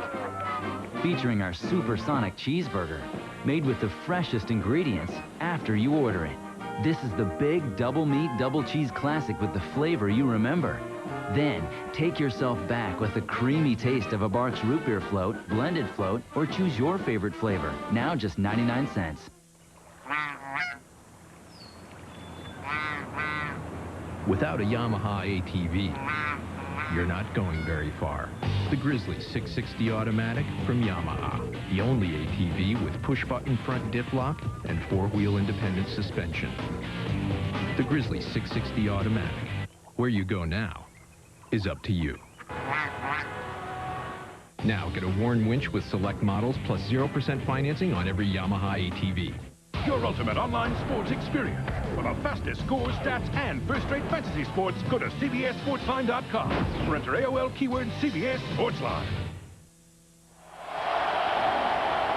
Florida with a power set. They've got Willie Green, Rand Carthen, Ray Snell in the backfield. Carthen is the deep back directly behind Grossman on first and goal. They give the handoff to Carthen. Good defensive pursuit led by Julian Battle, number 14.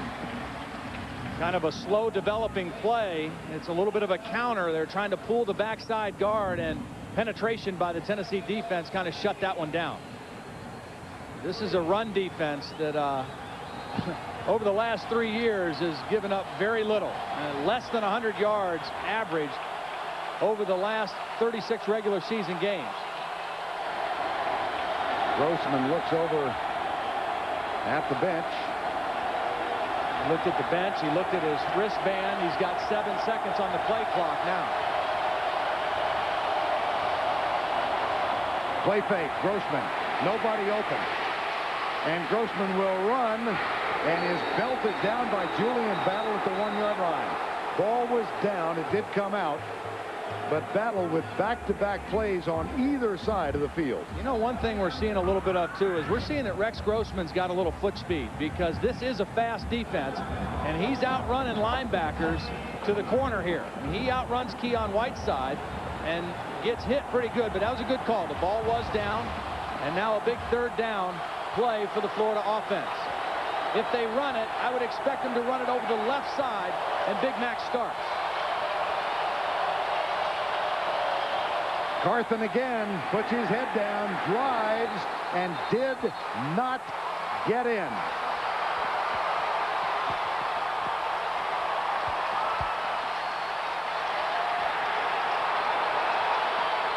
Take a look now. They stack everybody over, and they've got 2 backs leading. And Carthen trying to sneak it underneath. He gets his shoulders down, but again, good penetration by the Tennessee defense. Grossman thought he got in. He could not persuade the officials. Time called. 4th down coming up.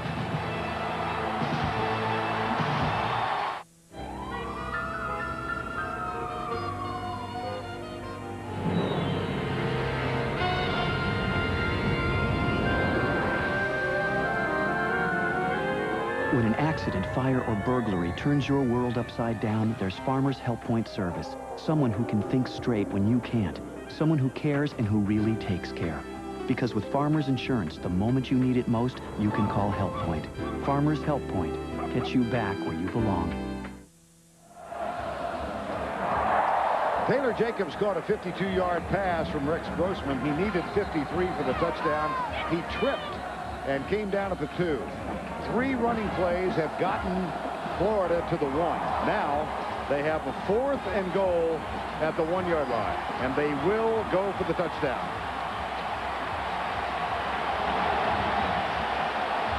Ernest Graham is in place of Rand Carthen, who got the carry on 2 of the 3 plays.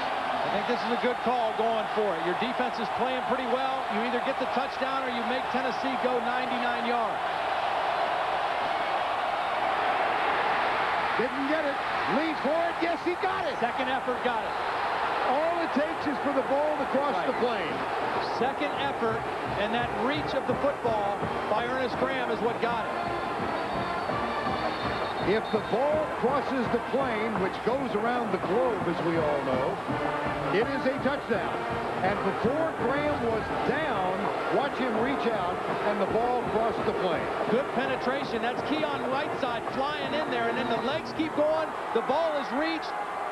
We can't see it very good from there, but the referee on that side is looking right down the line at it. There's the reach of the football. He holds on to it, and all the nose of the ball is all that has to cross the plane. Wow. Matt Leach's extra point cuts inside the right upright. The official who made the touchdown call was the man who was closest to the ball. I don't mean to go to Limerick County here, but it's 7-0 Florida. You may now kiss the bride. You may now kiss the other bride. Can't quite commit? Then don't. 7-Eleven offers prepaid phones from AT&T Wireless. No contracts, no bills, now half off.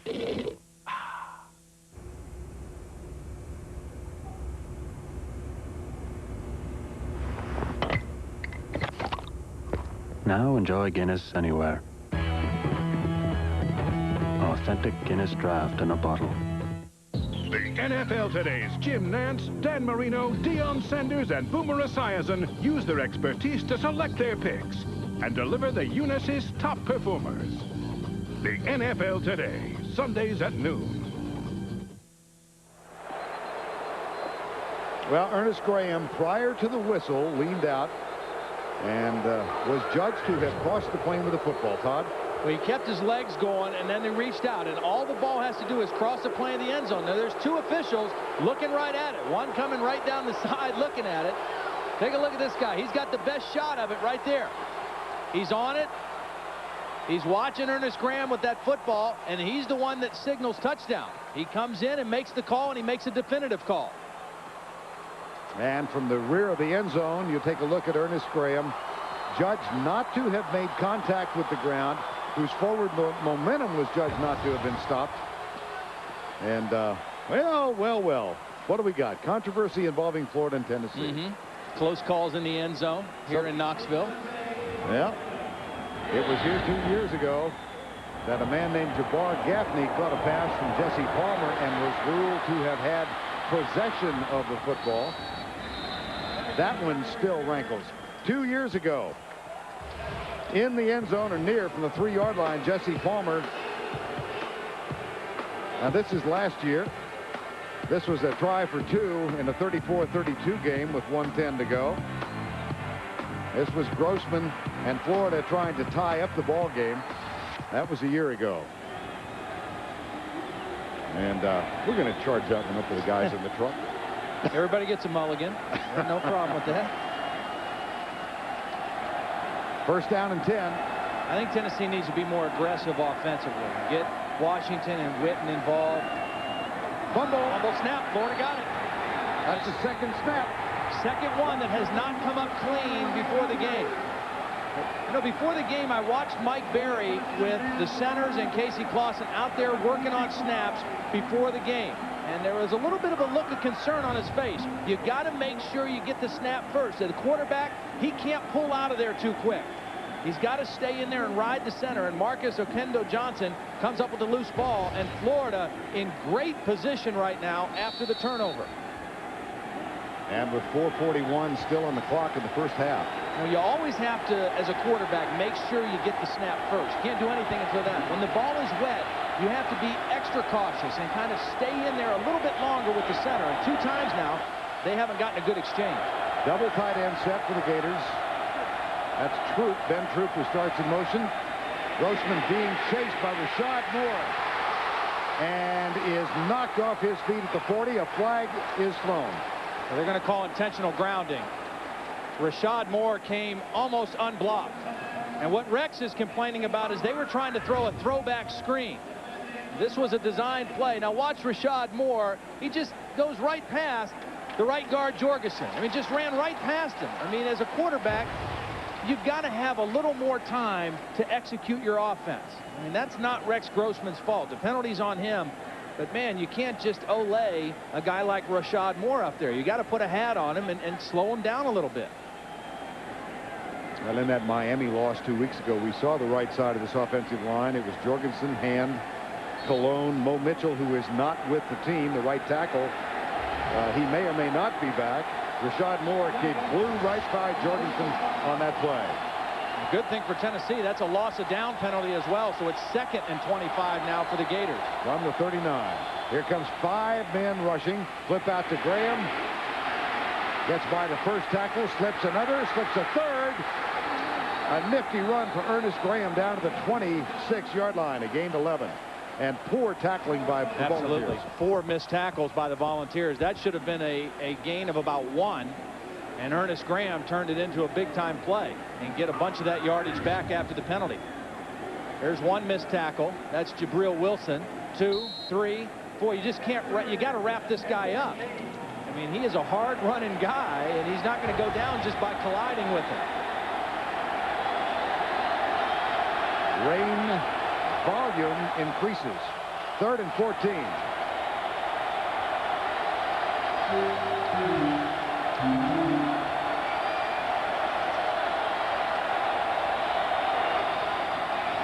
Grossman back, goes deep in the end zone, triple coverage. It's caught. Carlos Perez. My gracious, 28 yards, Florida touchdown. This is unbelievable because I think 2 of the Tennessee defenders converging on the play ran into each other and fell down. And Carlos Perez runs right down the middle and catches the ball. 3rd and long. Rain coming down like crazy. And a perfect throw by Grossman to Perez. And Tennessee defenders around the football, but nobody makes a play on the ball. Extra point from Matt Leach is up and good. Carlos Perez, his first touchdown catch of the season. Rex Grossman, more than a little happy. You look. You stare. You hold your breath. Your pulse races. Is it the clarity? Is it the performance? Is it the sleek design? Flat panel high definition television by Samsung.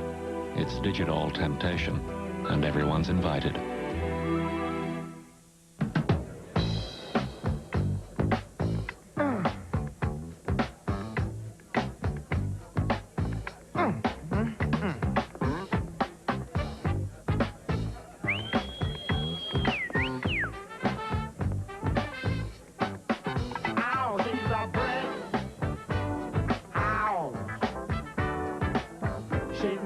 Jack Daniel's Original Hard Cola, a premium malt beverage as unique as the people who drink it. Come as you are. If you missed any of the Survivor Thailand premiere, catch it from the beginning. A special encore presentation of the Survivor premiere. CBS Tonight, right after Big Brother. Just like that, Florida up by 14. Let's take another look at the touchdown. Well, what Rex Grossman saw is these safeties splitting, and here's Perez. He's going to run the post right down the middle, and when the safeties realize where the ball's going and try to converge back into it, they both take bad angles to the football. Grossman, under duress, puts it right down the middle, and those safeties just kind of got locked back there, and neither one of them made a play on the football. Carlos Perez, born in the Dominican Republic, immigrated to this country, lives in Hoboken, New Jersey with his family, learned English by watching Sesame Street. Grossman and Clausen, the comparison of those two. I was talking to some of the Florida coaches on the field before the game, and they were saying, you know, we've got disrespected this week. Our players felt it, and they've never felt that before. And he said, I think it might have been good for us in the long run. They came in here with a little more serious attitude about playing, and so far they've taken the game right to the Volunteers. Here's the kick. Short, bounces, fumble. Scramble, that may be Florida ball. I think they got it, unless they fought for it underneath and lost it. My goodness. There is a scrum at the 20. Special teams have been very good for Tennessee in the first two ball games, but tonight, a little bit of a problem, and the Gators do have the football. When that ball was kicked, it looked like it was such a short kick it was going to hurt Florida, but the receiver let it bounce. Corey Larkins should have never let this thing bounce on the ground. He should have fielded it cleanly, and he never, ever put the football away. My goodness. He never, ever put the ball away. It's wet. It's slippy. You can see it shining down there. And Florida able to come up with the football. Corey Larkins got it. Johnny Lamar. Johnny Lamar, I beg your pardon. It was Larkins who fumbled it. Zephyrin Augustine is the man who hit him after the fumble and kept him from getting close. 3:29 to go before the break. Critical situation right now for the Tennessee defense. They've got to respond here. Grossman. O.J. Small intercepted at the 1-yard line. Picked off by Rashad Baker.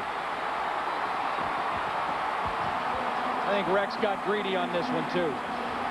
He threw it. He didn't set his feet. He kind of hung it up a little bit. And Tennessee does respond. They're trying to go for the kill right now on the post pattern. And the ball is hanging in the air. It's high. Jones gets a hand on it. And Baker comes up with the football. See, that ball is just thrown too high. You can't throw it high in the middle of the field like that. You're going to have problems every time. And Tennessee, when they needed it most, got the answer from their defense. And now the Volunteers 99 yards away with 3:22 to go before the break. Clausen, his back's in the eye. Everybody in tight. Another fumble. That is the third bad exchange between Scott Wells and Casey Clausen. The ball that wet? Well, the ball is wet, but you know what? And I guess the problem is they're taking all their snaps under the center. You know, Rex Grossman is in the shotgun, and it's not been a problem for Florida. But every time that ball is coming up, and they're not making a clean exchange. And you know, Philip Fulmer, who's a former offensive line coach, is really upset with this because now he's thinking about it. Scott Wells is thinking about it, and Casey Clausen's thinking about it. You don't want your quarterback and center having to think about taking the snap. They managed to gain 1. It's 2nd down and 9. There it is again. This is unbelievable. The 4th one.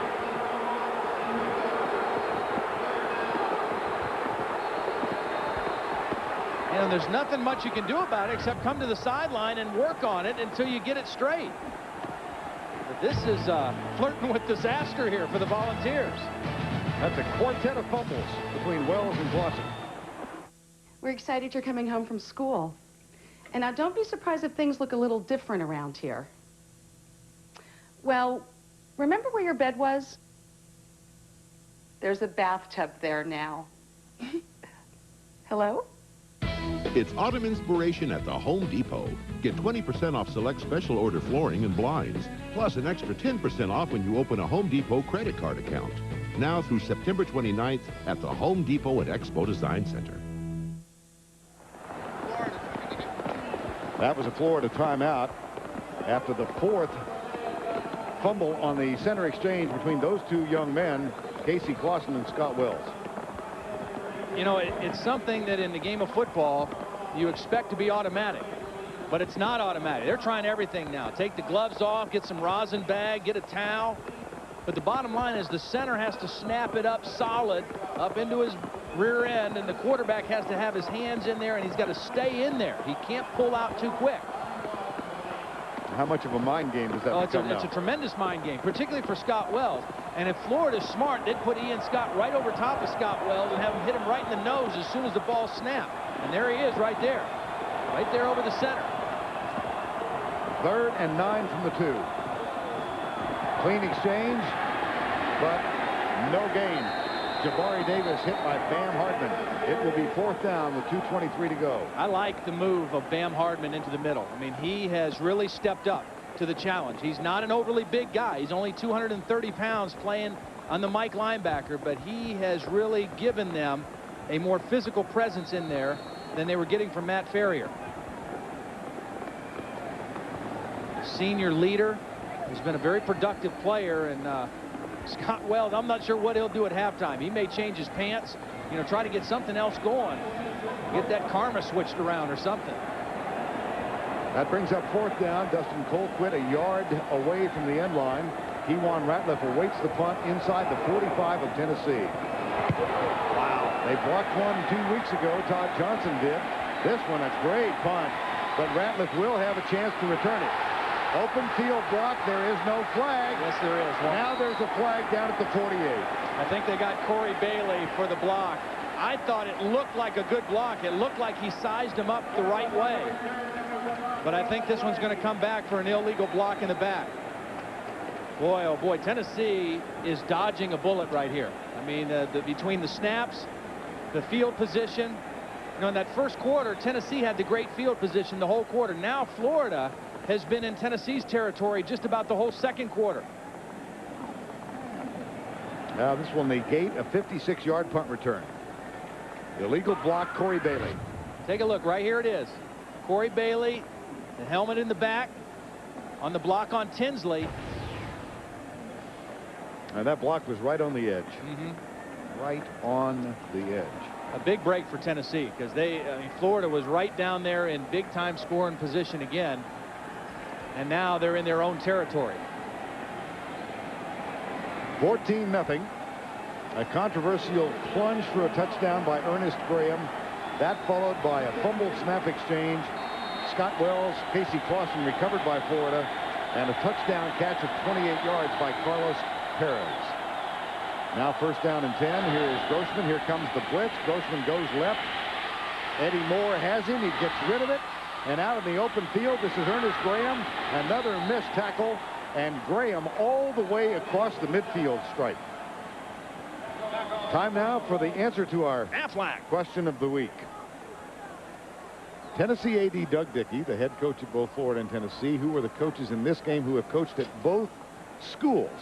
Well, Ron Zook, the head coach at Florida, who was here as an assistant in the mid-'80s, Jimmy Ray Stevens, Don Brooks, and Joe Wickline. Joe Wickline's the new offensive line coach at Florida now. Jimmy Ray Stevens was the Florida offensive line coach, now here at Tennessee. Was there last year. Here's Grossman, pumps once, pulls up, now fires it, caught by Carlos Perez, who gets a block, and he's running free. More sloppy tappy by Tennessee, and Perez, a 21-yard gain. The body language of Rex Grossman is changing in this football game. I said no over the air because I'm thinking that's not a play you want to make. Don't throw that ball. Take the sack. He's getting sacked by Robert Peace. He throws it to his outlet receiver. 2 plays in a row. He finds an outlet right before he goes down. He's on that other side of playing with confidence again. 2 big-time plays by Rex Grossman as he's about to be sacked. That's a gain of 21. They load up the right side with 3 receivers. Jacobs is the outside man. Here comes the Tennessee blitz again. 3 down. They will bring the house. Grossman off his back foot for his tight end. Aaron Walker incomplete. And Omari Hand is the guy who gives Grossman a hand to get back up. And this gets old, I'm telling you, as a quarterback. It really gets old. I mean, you're back there, you're fighting, you're scrapping.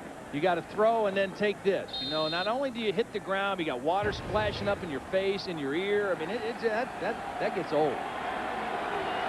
Knocked down 4 times now, 2nd and 10 with 57 seconds to go before the break. They'll run it. Come right. Got a block.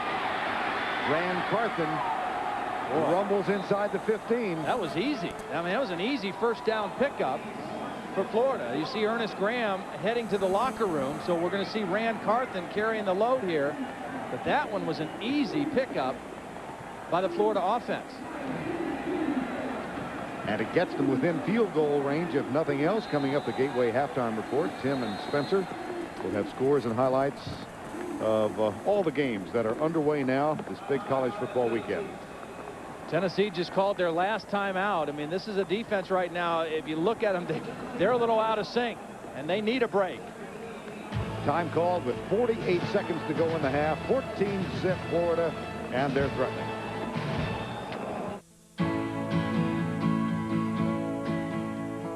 It happens on weekends in towns and cities across the country. Men and women go off to train as soldiers, then come back home to their families, to their friends, to their jobs, and to the rest of their lives.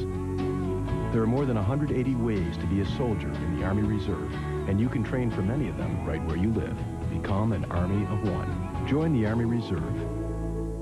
It's the ultimate fight to the finish. I'm in the Big Brother house to win. One last house guest must go. Gosh dang it, I deserve to get to the final 2. Big Brother Live, CBS tonight. Think back over the early part of this season. Miami came into Gainesville to take on Florida and took them. Also played UAB and Ohio. On the other side of the ball, Tennessee has played Wyoming and Middle Tennessee State so far. And Ron Zook, I mean, he's the optimist, but he said, I really think that game against Miami will help us because we played a big game against a tough opponent, and Tennessee hasn't yet. And I think he's right. On 1st down and 10, inside the 15. The ball is at the 13-yard line. Play clock running down. Ball snapped back. Van Carthen shakes another tackle. This one from Keon Whiteside. We are seeing a ton of missed Tennessee tackles in this game. Well, by our count, Matt Sine, my spotter over here, he's counted 16 missed tackles now by the Tennessee defense. I mean, this is a blitz. It's a perfect call by John Chavis. There he is right there. He called the blitz. It came right into the running play. I mean, that should have been stuffed for a 2-yard loss, and instead Carthen not only be able to gain yardage but stop the clock by running out of bounds. So wow. Ron Zook peers through the rain. His team up by 14, and they've got a 2nd down and 5 with 40 seconds to go. 1 timeout remaining for Florida. Again, the blitz threatened. Volunteers are coming. Right side for Taylor Jacobs. Touchdown, Florida. Jabari Greer never saw the ball coming, and that's a perfect throw from Rex Grossman to his favorite target. I mean, that's just take the snap, throw it to a spot on the outside shoulder of the receiver. I mean, you can't defend this. Throw it to the outside shoulder of the receiver, perfect spot, and Jabari Greer didn't see the ball until too late. My goodness. A second touchdown pass in the first half for Grossman. Matt Leach with the extra point. And this is suddenly a soggy and stunned crowd at Neyland Stadium. 21-0 Florida.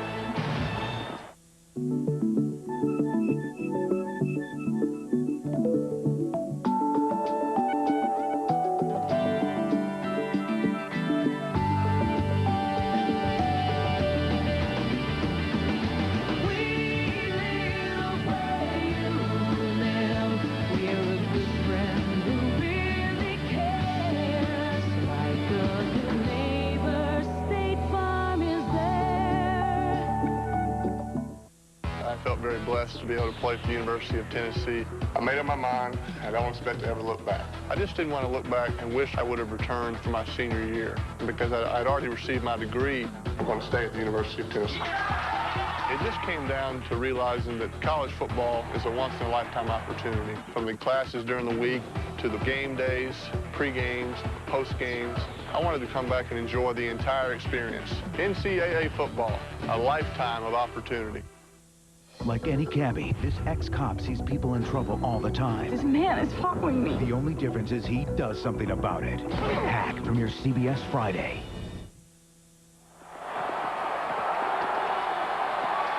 Monday on an all-new Late Show with David Letterman. Don't miss superstar Bruce Willis and Biff Henderson's visit to the set of CSI, Miami. Can't stop reading there. Plus a special top 10 list. It's all new Dave Monday here on CBS. I'm stunned like you are. I mean, 21 points in the last 4 minutes and 20 seconds by the Florida Gators, and have taken control of this football game. And right now, Tennessee just holding on to try to get to the locker room to see what they can do to turn this thing around. Corey Larkins back to return the kickoff. Matt Petrovich will kick off. He's also a headhunter on special teams. This one is very short again. Looks like it might be by design. It's taken on the near side by Derek Tinsley, and Tinsley dropped at the 29-yard line. That is the second time we've seen that short kick by Petrovich. Let's go back and take a look at the touchdown. Here's what Rex Grossman saw. He saw these two safeties in here, so he knows he has single coverage with Jacobs on Greer out here. He gets the snap. He gets rid of it quicker than the blitz can get there, and he throws it to the outside shoulder of Taylor Jacobs. I mean, that's just excellent execution. And Grossman, who was at one point 4 for 13 for 40 yards, has turned it around. He's hit 7 of his last 9, and he's got his team in front by 3 touchdowns. And we see a smile we've not seen in the last couple of weeks. 21-0 with 30 seconds to go. Tennessee is they're a discombobulated football team. Now Clausen wants to stop the clock. They're out of timeouts. They are discombobulated. Now, by our count, they had used all 3.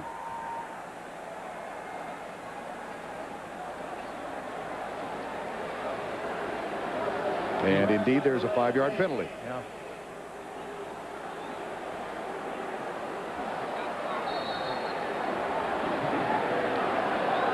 That's a delay of game call. That's what it is. They did not call the time. So a 5-yard penalty. Well, he wanted to call timeout and didn't know he didn't have any, so they had to take the 5-yard penalty. This one lobbed out, taken by Troy Fleming. Clint Mitchell chases him down from behind and gets him at the 40-yard line. That is a pickup of 11 and a first down. And a flag is thrown over at the 33-yard line. I like Clint Mitchell. I like watching him play football. I mean, he's a guy. We saw a guy last week at Georgia, David Pollock, a very similar player. High energy, high motor guy. There was a guy here at Tennessee, Will Overstreet, that played the same way. And Clint Mitchell, man, he just never slows down. Chases plays all over the place. He's had some problems in his career, staying eligible, staying, you know, in the good graces of the administration at Florida and the coach's staff. But when he's on the field, he's a pretty effective guy. This is the holding call against Tennessee that'll cost them yardage back inside the 20. Well, one of the things I think we found out here in the first half is that Tennessee, even though they won their first 2 games, they've not looked great on offense. And they stumbled around against Middle Tennessee, didn't put them away as effectively as people might have thought. And this is still an offense that's searching right now. Hand off. Troy Fleming hangs on to the ball. Oh, Mitchell stole it. Speaking of David Pollock, Mitchell stole it with 2 seconds to go. David Pollock with an interception last week, and Clint Mitchell takes the ball away from Troy Fleming. This is an offense that's out of sync. There's Mitchell from behind, strips it, pulls it out, and stays on his feet to run the football forward. And that's an outstanding athletic hustle play by Clint Mitchell. I swear that looked a little bit like David Pollock's play. Clint Mitchell with the turnover. Now Matt Leach is the new place kicker. And he is on to try a field goal of 41 yards as time expires. And he got it. Talk about putting a period to the paragraph. And the Volunteer faithful have become They're booing. My, oh my. So much for the Florida Gators being done and buried. And let's check in with Jill Arrington. Coach Fulmer, Tennessee had all the momentum through the first quarter, lost it there in the second. 21 points, now 24 points. What's happened to your team in the second quarter? About as bad an exhibition of football in the second quarter as we've had around here in a long time. Obviously, we got to hold the football. We got to tackle better. There's not much that we did very well there in the second quarter. Why can your team not handle these weather conditions, and what are you going to tell them about that? It shouldn't be a problem. We'll get it worked out. All right, Coach, thank you. All right, thank you, Jill, and thanks to Philip Fulmer, who obviously is an angry man. Let's go back to New York, and Tim Brando, 24-0 here, Timmy. See Florida up 24-0. Helped in no small measure by 6 Tennessee fumbles, 3 of which were recovered by the Gators. And Matt Petrovich will kick off as we get started with quarter number 3. Vern Lundquist, Todd Blackledge, Jill Arrington in a shocking first half, especially the second quarter. Petrovich will kick it deep. And Corey Larkins, who has one of those fumbles, is the deep man. And Petrovich nails this one, driving Larkins all the way back to the baseline, and that will come out to the 20-yard line. Just a moment ago, Jill Arrington chatted with Florida head coach Ron Zook. There are a lot of question marks about your team coming into the game. Up 24-0. In your wildest dreams, did you believe this would be the case? I kept saying, we're not there yet, but we're getting better and better. Every time we take a snap, every time we step on the field, we get better. And that's what we're doing. We're getting better. We're still not where we got to be, but we're working hard. All right, Coach, thanks a lot. I think his motor runs all night long. Well, he says he only sleeps 4 hours a night, and told one of his assistants who was complaining about that, says, well, if you sleep 4 hours really fast, it feels like 8.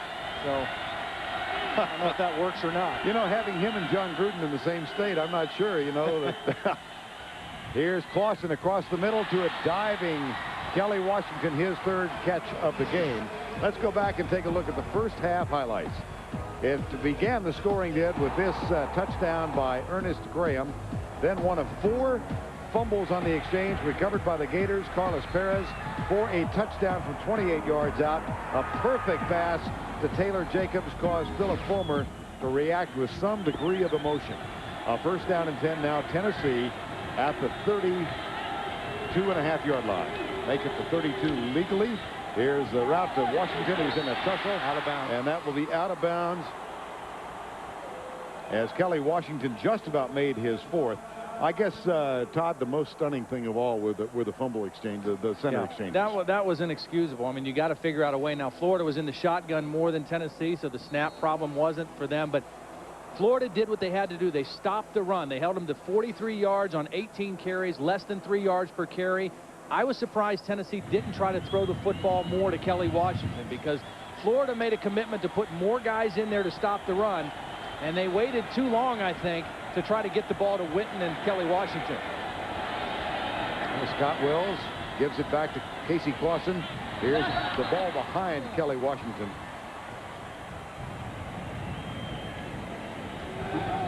And prior to the start of the second half, this has come as no shock. Scott Wells and Casey Clausen. Yeah, and I bet Scott Wells changed his pants. I bet he put some drier pants on and try anything. But see, it's not raining now, so it shouldn't be a factor. And that was just, you know, they just couldn't go anywhere. I mean, and when you're so concentrating on making sure you get the snap, you can't execute the play. A quarterback can't read a defense. An offensive center can't get into his block. I mean, you're just kind of panicked at that point. So it should not be a problem now as long as the rain stays away. 3rd and 10. The tight end Witten is a slot receiver to the left side. Play clock wound down. This will cost him 5 yards. Boy, this is I'm stunned. I really am. I mean, this is Tennessee had an off week. I mean, they did not play last week, and they are not in sync. As you take a look at these numbers, the 3 turnovers, the rushing yards. 56 for Florida, only 42 for Tennessee. And again, you know, Florida was daring them to throw the football in the first half. They were going single coverage on Kelly Washington, and Tennessee didn't want to try to throw the football down the field. I don't understand that. Now they have to throw it down by 24. And they look at a 3rd and 15. Washington starts in motion, 3-man rush. Gators drop 8, which gives Clausen all kinds of time. He has to settle, however, for Troy Fleming out of the backfield. And he is dropped by Keywan Ratliff, and that brings boos from the crowd. Excellent defense. 3rd down and long, rush 3, drop 8, make the quarterback dunk it underneath, and then go make a tackle. So an unsuccessful opening thrust in the 3rd quarter from the Volunteers of Tennessee. Dustin Colquitt on the punt for the 4th time, and Keywan Ratliff awaits it at the 27-yard line. Little pressure. Ratliff says, I'm going to let this one bounce. It does, and comes to rest at the 28, I think is where they're going to mark him. 42-yard punt, nothing on the return. Well, let's check the stats for the 2 quarterbacks in the first half. I mean, neither one was stellar numbers. You see a better percentage over here by Casey, but his average per completion, 7.3. Over here, 15.9 for Rex. So bigger plays by Rex Grossman throwing the football. Casey Clausen dunking it to the backs a lot more than Rex Grossman in that first half. And we also saw a return of the swagger in the last half of the 2nd quarter for Rex Grossman. Hand off, left side, Rand Carthen. There's another missed tackle, and a second. 2 missed tackles on that play. And we're getting That's close 18 to 20. missed tackles. We're getting close to 20 missed tackles. Coming up tomorrow, the NFL on CBS. Jets, Miami, Kansas City at New England, Cleveland, Tennessee, or India at Houston. And at 4 o'clock, Buffalo at Denver, or San Diego at Arizona. It all begins with this talkative quartet on the NFL today. Here's Carthen coming left. And out to the 43-yard line, another first down. One of the reasons you want your running game to be good right now is because you want the clock to run. I mean, you want to make it more of a stressful situation for Tennessee, and the way you do that is by taking time away from them. You know, don't give their offense too many chances to. So expect to see Florida really try to get some stuff going with that running game here. First down and 10. Gators backs in the eye. Their opening thrust of the 3rd quarter. Draw play. And Ernest Graham, of course, not on the field. Let's get more from Jill Arrington. Jill. We saw Ernest Graham go into the locker room just before the half. They evaluated him at halftime. He is back on the bench. He isn't playing now. They say he hoped to be into the game. There he goes onto the field. We don't know what the injury is, but he's on the field now. Obviously not serious. 2nd down and 9, and Graham is back at the tailback spot. Here's Grossman, quick setup. Pass to the right side, tipped away for Taylor Jacobs, and defending was Jabari Greer. And that time, that was the same play they scored on, the same matchup. But that time, Jabari Greer was able to find the football a little bit sooner and knock it away. It's a nice play by Jabari Greer there, the junior out of Jackson, Tennessee, Southside High School. Probably the best cover corner for Tennessee. And from behind the floor of the bench, you look out now on the line of scrimmage. 3rd and 9. 3-man front for Tennessee. Expect pressure, some kind of twist game with the linebackers and the D-line. There comes the rush from the corner. Grossman pulls up. He's sandwiched. Fumble. Tennessee ball. And Rashad Moore comes out throwing fists. There's a flag back at the 47-yard line. I don't know whether that was a result of this exchange of fisticuffs. Well, Rex Grossman probably should have eaten this one. You see he's carrying that ball loose. He's trying to throw it, and Jabril Wilson, the strong safety, is the one who comes in there from behind and strips the football out. John Chavis has gone to the field. He's moved out of the box to be closer to his defense, and they responded on the opening possession. Boy, what a big break for Tennessee. And it's going to be against Tennessee. Well, it might have been on Rashad Moore. You mentioned he came up swinging, and you know, good hustle getting to the football, but not a very smart play that time by one of your senior leaders. You know, there's always a scrum at the end of the play, and there it is. There's the shot to DeGore, and just unnecessary. And they got the position as they should have, and John Chavis, one of the reasons it's better to be on the field is you can get right to a guy and get in his face. On first down and 10, see if they air it out here, despite the penalty. I mean, right here, Witten, he only had one catch in the first half. Washington, they've got to throw the ball downfield to him. Here's Clausen back. Screen pass right side to Joy Fleming. Gets a good block on Todd McCullough from Scott Wells, and that one works across the 50. That's a gain of 11 and a first down. Robert Cromartie made the tackle, number 25.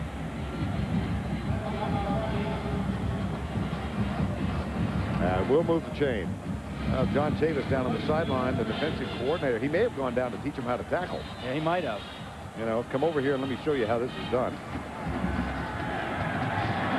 18 missed tackles by our count for Tennessee in this game. It's a big drive for the Volunteers. If they can get a touchdown here, they can afford to be patient and run their offense. Clausen, Jason Witten, the tight end with the catch to the 42-yard line. Mike Nattiel, number 59, makes a stop. And here is Ingle Martin, the backup quarterback, is warming up on the sideline. Word from Jill Arrington that Rex Grossman is banged up. And they're checking his right knee. That occurred on the fumble when he was sandwiched on the turnover. 2nd and 4. And Jabari Davis surges down inside the 30. And as significant as the offensive gain, they're getting the crowd back behind him again. Yes, they are. He's their power runner. When they want to pound on you, that's the guy they go to. And he lowers the boom here. Good blocking on the inside, the double team between the guard and the center. Fleming with the nice block from fullback, and then he just runs right through the tackle of Gus Scott. That is a pickup of 13 yards and a first down inside the 30. Clausen will go from the spread. Leonard Scott wide right. Washington to the left side. Clausen comes right side to Leonard Scott, and he drops the ball. He's got to catch that with his hands. I mean, he let that thing come into his body, and there was the contact from Scott, and the ball popped out. When that thing gets into your body and you get hit from behind, it's hard to hold on to it. Leonard Scott's open. It's a good throw. Catch it with your hands. Don't let that thing come in there to your shoulder pads. And on the sidelines, they still check the knee of Rex Grossman. Knocked down 6 times. I still think you got to just throw it up for this guy out here, Kelly Washington. If they don't bring a safety over the top, throw it up in the air and give him a shot to make a play. 2nd down and 10. There's a little first down inside. Tony Brown with a catch at the 15-yard line. And a flag is down as well. And Tennessee's going to a no huddle. They're trying to pick up the tempo, trying to keep the pressure on the Florida defense, make them stay with the same personnel. A lot like what Florida likes to do. Pass interference penalty declined by Tennessee. That gives them a first down at the 15-yard line. That was a nice throw and catch over the middle. Well-placed ball by Casey Clausen. And, you know, this is the kind of situation Clausen likes to be in. He likes to bring his team back. He's done it 7 times in his career. He's behind the 8 ball right now. Lawson again with time into the corner, wide open, too far. Troy Fleming had gotten free. He had gotten free, and you know what? There is a flag now. I think if Troy Fleming would have not jumped, he might have run right under this one. I think he timed his jump a little early. An illegal man downfield. Little razzle-dazzle play. You slip the fullback out of the backfield. He crosses with the wide receiver and goes to the end zone.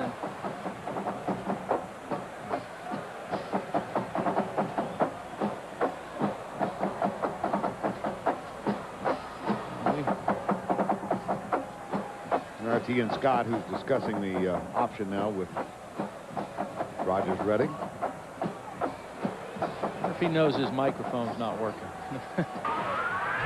Sopping wet. Watch Fleming. See if he jumps too early. I think if he keeps running, he's got room to get to that back pylon. He runs right under this ball for a touchdown. But he jumped early. And Philip Fulmer, they had the right play called at the right time, and it just didn't connect. After the penalty, 1st and 15. Changing the play. Got lots of time. Play clock still has 10 seconds. When you go no huddle, you help yourself that way. Big flip out on the left side for Kelly Washington. And he makes the grab at the 15-yard line. They picked up the 5 they just lost. Well, Todd alluded to the Casey Clausen comebacks. Fourth quarter last year, Arkansas, Alabama, South Carolina, Kentucky, and Florida. 2 more in his first season as the starter. And I mean, you like to see that in a quarterback, a guy who can bring his team back from behind. Again, confusion, and Tennessee has to waste a timeout because they can't get the right people or the right play called in time. Been an exasperating experience for Philip Fulmer thus far.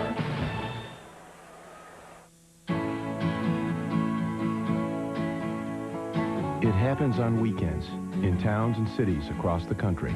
Men and women go off to train as soldiers, then come back home to their families, to their friends, to their jobs, and to the rest of their lives. There are more than 180 ways to be a soldier in the Army Reserve, and you can train for many of them right where you live. Become an Army of One. Join the Army Reserve. In a world where 2 was special and 3 was unheard of, one man dared to say, 4? You gotta be insane! 4 unique tastes push the Cheese Extreme Quesadilla into the 4th dimension of flavor. The heat is on when mozzarella, pepper jack, cheddar, and nacho cheese sauce form a taste to die for. So good. Makes you want to be bad? Don't miss the new Cheese Extreme Quesadilla. For 4D flavor, think outside the bun. It's surprising how much you miss from 35,000 feet, especially this time of year. Can you hear the leaves of gold crunch beneath your feet? Feel the warmth of family, or show your old hometown to someone who's never seen it before. Get yourself down to ground level. That's where the memories live. There are over 4 million miles of roads in Alamo country, and with values like this, they're easy to explore. Alamo, the official rental car of the American vacation. You look. You stare. You hold your breath. Your pulse races. Is it the clarity? Is it the performance? Is it the sleek design? Flat panel high-definition television by Samsung. It's digital temptation, and everyone's invited. Dion's direct hit. They're built like Tarzan, but they're blocking like James. Go wild with the NFL Today, Sundays at noon. 2nd down 9, Tennessee just outside the 15-yard line. And on this 2nd down play, Kelly Washington on the bench. Yeah, he's on the sidelines, and been watching him during that timeout. He kind of keeps lifting his knee up. I don't think he feels 100% right now. 2nd and 9, trailing by 24. Clausen in the spread with 3 receivers to the right. Here comes the rush. There's a pass. Perfect. And this will be a touchdown for Tinsley.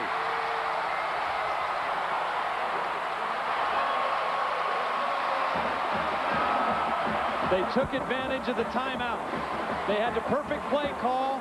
They had to get one blitz. They free-released Tinsley out of the backfield, and they had to get one block. Anthony Herrera has to get the block for Tinsley, and he does it. They free-release. They let the rush come. Now watch, here's the one block. Herrera gets it on Cromartie, and Tinsley goes into the end zone. Well done by Randy Sanders and the offensive coaches getting the right play call through that timeout. Alex Walls has now hit 91 extra points in succession. So the Volunteers convert the fumble recovery off the Grossman miscue, and Tinsley has the TD.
Miami beats Minnesota in ice hockey.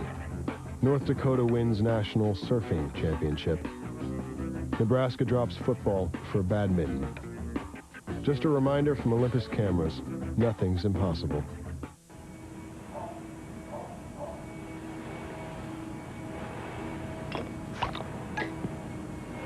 Now enjoy Guinness anywhere. Authentic Guinness draft in a bottle. The Home Depot SEC on CBS is sponsored by Samsung, Smirnoff Ice, the United States Army, and by Pontiac. 59-yard drive, 7 plays for the Tennessee Volunteers. And now Philip Newman will kick off to Kelvin Kite, the deep man. And no bobbled snaps. That was good execution that whole way down the field for the Tennessee offense. Trailing by 17 after the Grossman fumble. Newman will kick off for the second time. Kite awaits it at the goal line. And this will be Rand Carthen, who is his sidekick over to the right. Good downfield tackle. My goodness.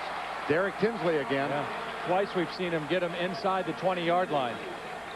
Well, Rex Grossman, you saw him being tended to on the sideline. New policy invoked by the University of Florida for this football season. Here was Grossman getting sandwiched and fumbling. The policy by the University of Florida is to not share injury information on the sideline. So all we can tell you is that Grossman had a banged-up knee. That's pretty obvious. Right knee. Right knee that he's favoring, and but he's back in the game. Draw play. Stuffed. Kevin Simon, number 5, was the first man there, and Demetrin Veal, defensive tackle. Simon, who is playing in place of the injured Kevin Burnett, who may have been the best defensive player on the team, out for the season with a knee injury. Kevin Simon's going to be a great player in his own right. I mean, he's coming back from a knee injury he had as a senior in high school in an all-star game, but a very talented, fast player playing in there as a young guy. 2nd and 10.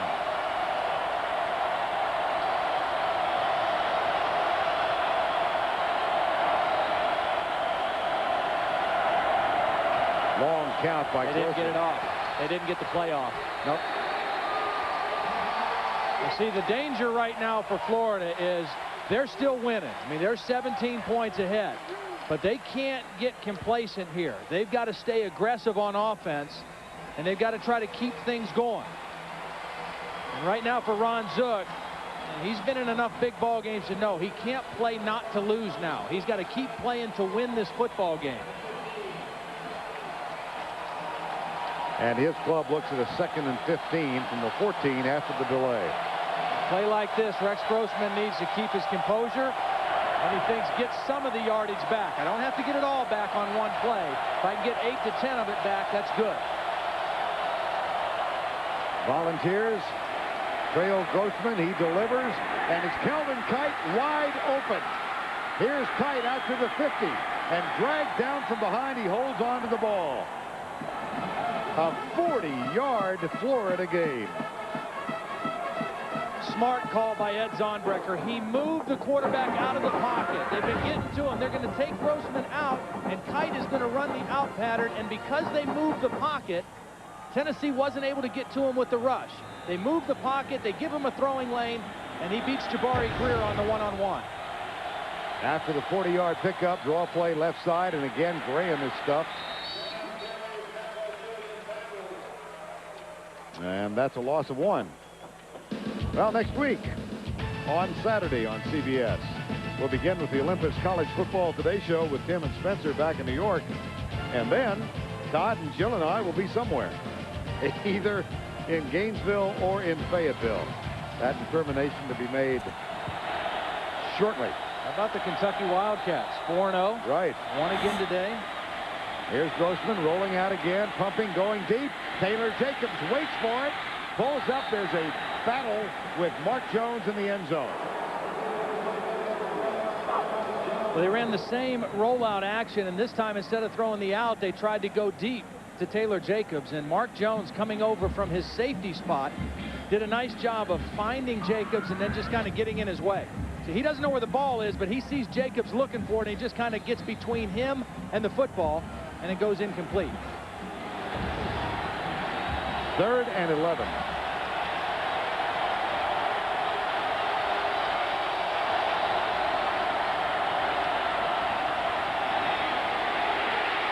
Grossman got him. His right knee is he couldn't plant and go back the other way. Robert Peace came on the stunt. It's just a 5-man rush. 3 down linemen and 2 linebackers, but they're stunting and twisting in such a way that it's confusing the Florida offensive line. This was just a case. Watch Rex Grossman. He sees the pressure coming, and when he tries to plant on that back foot, he just can't go anywhere. It's his right knee that's bugging him. Couldn't get away. And here is the punt by Morton. There was contact made. It's ruled incidental, and Mark Jones grabs it. He's got a little bit of room, but it's down at the 36. One of these punters is going to get one blocked because both of them are too slow, and both of them have had a couple close calls in the ball game.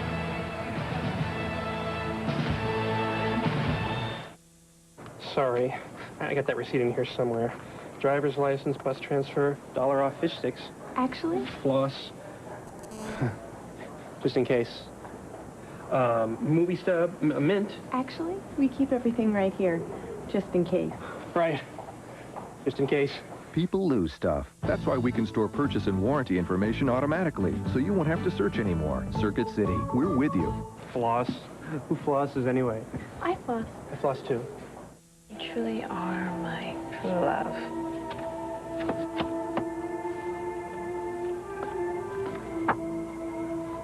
Our love shines like a beacon.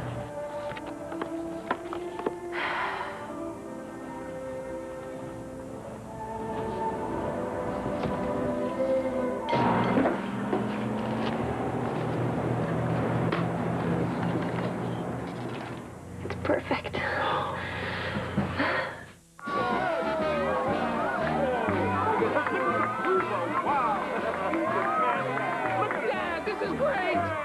It's Eat Like a Kid Again month at Sonic. Featuring our Supersonic Cheeseburger, made with the freshest ingredients after you order it. This is the big double meat, double cheese classic with the flavor you remember. Then, take yourself back with the creamy taste of a Barks root beer float, blended float, or choose your favorite flavor. Now just 99 cents. On the season premiere, can Ray save his brother from a cult? What if they drug me and I wake up chained to a goat? You just described my wedding. The Raymond season premiere, CBS Monday. Tennessee trails by 17. They have the ball at their own 36-yard line, first down 10. They just went 59 yards for the last touchdown, their first of the game. The true freshman out here, Jonathan Wade, a new wide receiver in the game, out of Shreveport, Louisiana, has great speed. Wearing number 4, Scott came across, contact was made, and this will cost Florida 5, unless it's Tron Lefevre, I beg your pardon. Trying to move around and create some confusion, and he hurt his own cause. John Thompson, defensive coordinator at Florida, said we need to get a little more play out of Tron Lefevre and Brian Savaleo. Florida was a little bit vanilla on that last defensive series. They didn't move around too much. Let's see if they change their tactics to try to create a little confusion for Casey Clausen here. Now, Jabari Davis remains in the backfield. We haven't seen Cedric Houston in a while. Here's Clausen going deep, man coverage left side, and that one was almost picked off by Robert Cromartie, who had excellent position. And let's go down to Jill Arrington on the sideline. Well, Kelly Washington has gone back into the game. There's not a medical problem with him. He's just been getting tired. Him coming back, this is only his first game after missing the first 2. Now, Cedric Houston, he has a left thigh bruise. We didn't see a whole lot of him in the first half, and that could be why. All right, thank you, Jill. Washington back on the field now on 2nd down and 5. He has not practiced very much at all. I mean, about 4 weeks of doing nothing. Here's Clausen. Delivers. Montrell Jones. It's incomplete. And let's go back to New York and check in quickly with Tim Brando. Short of the Nittany Lions, it's been a pretty miserable year for the Big Ten. Gino Guidugli of Conference USA Cincinnati hits Ty Keith for the touchdown. It's 19-14 as we related the Buckeyes without Maurice Clarett today. And does it ever show, Vern?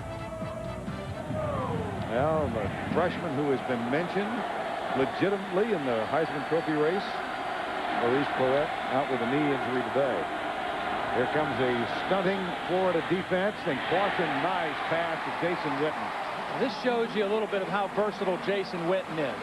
This is a big tight end, 6'5", 265. They flanked him out wide, and this was supposed to be a quick throw, but it's not there right away. So Clausen has to wait, and Witten makes the adjustment to the route and comes inside and catches the football for the first down. That's a versatile guy, taking a guy that big and moving him out there and him playing like a wide receiver. 8 yards on his 3rd catch and first down and 10. At the 49, here's Clausen under center. Across the middle again. It's caught. Kelly Washington down at the 36-yard line. Mike Mateel, that's a gain of 15. Very little pressure by the Florida defense. Tennessee keeping the pressure on that defense, going more no huddle, picking up the tempo.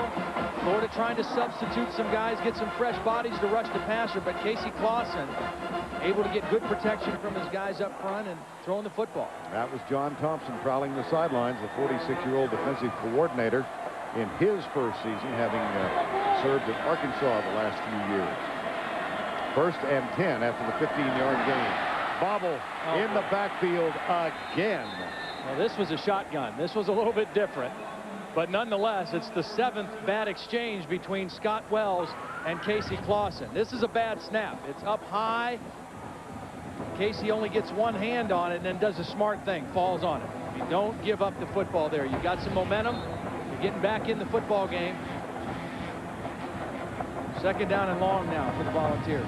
That is a loss of 11, 2nd and 21, 5 fumbled snaps, only 1 lost.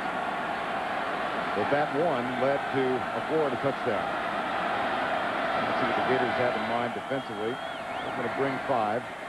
Clausen has Witten down the middle, got it. He has become a force. 18-yard gain. Florida is showing a 2-zone. Okay, that means the safeties are splitting and the middle's open, and the guy they send into the middle is Jason Witten. He's big as a tight end, but he's got the speed to run this route. He runs the post right in the middle, and Clausen finds him for the first down. This guy is a valuable weapon for the Tennessee offense. They didn't get the ball to him in the first half. Only 1 short catch. They're using him now. 3rd and 2. This is Jabari Davis, and he struggles. Did not get it. I don't think he got enough for the first down. And if not, interesting decision to be made now by Philip Fulmer. Trailing by 17, I guess you got to go for it. Yeah, he's going to go for it. I mean, they've got a little bit of momentum right now. I mean, they've got things going, and the offensive line of this football team was supposed to be one of the real strengths. Michael Munoz up there, Scott Wells, Herrera, Offenheisel. And Smokey. The lightest of the bunch. 4th and 1.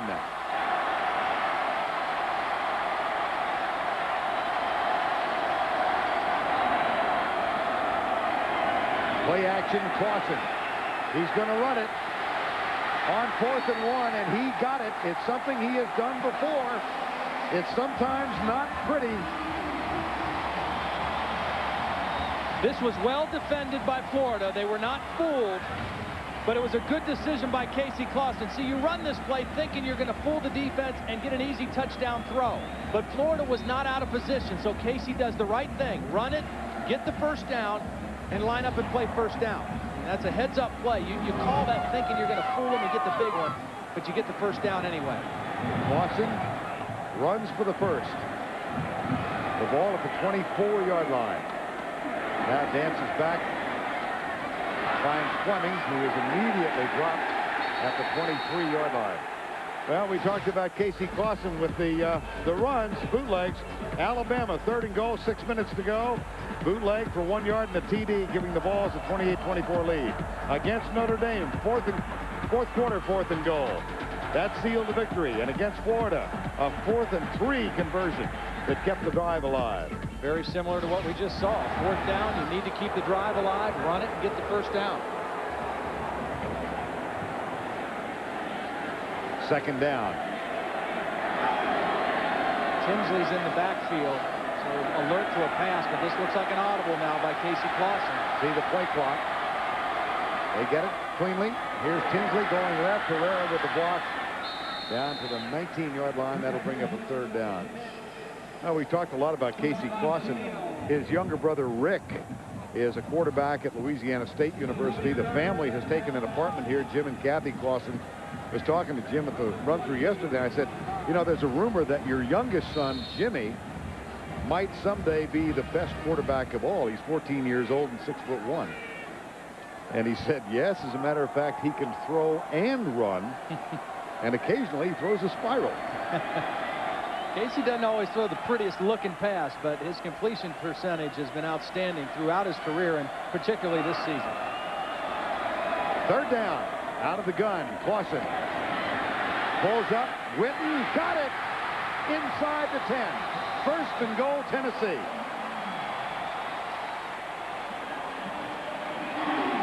This is good awareness by Casey Clausen. He was going to run, and then he sees Witten. It's hard to miss a guy this big, flash in front of him. He stays with the play, and Casey able to dunk it to him for the first down. Now, when teams play cover 2 to take away Kelly Washington or an outside receiver, that opens up the middle of the defense. And if you have a tight end that can work the middle of the field, you can neutralize that kind of defense. And that's what Tennessee's done here in the second half, is they've worked the middle of the field with Jason Witten. 1:23 to go, 3rd quarter. At a 1st and goal, Tennessee. Here's the toss. Davis gets a block.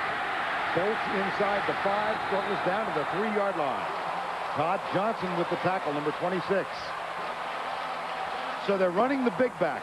They're running the big back behind their big guard, Anthony Herrera, the senior out of Naples, Florida. I mean, he got the key block on Tinsley's touchdown catch, and he is leading the way for Jabari Davis. There's Herrera, a very valuable guy. I mean, he can play tackle, he can play guard, he plays right side, left side. He's in there at left guard right now, lined up next to Michael Munoz. And he's in there for Jason Respert, who is injured. This is officially at the 1-yard line. High formation, play fake. Clausen has it. He dives and does not get in. Down at the 1. Good discipline by the Florida defense. I think that's a great call. Going play action on 1st down. Everybody's thinking run. You should fool them on that, but the Gators right there in position and keep Casey Clausen out of the end zone. A lot of times people wait to throw on 3rd down when they get down in the goal line. I like throwing on 1st down and running on 2nd and 3rd. third right now. 3rd and goal, 24-7. Fleming is the fullback, Davis the tailback, and Tinsley in the slot right. Dives, got it. Tennessee touchdown. Jabari Davis.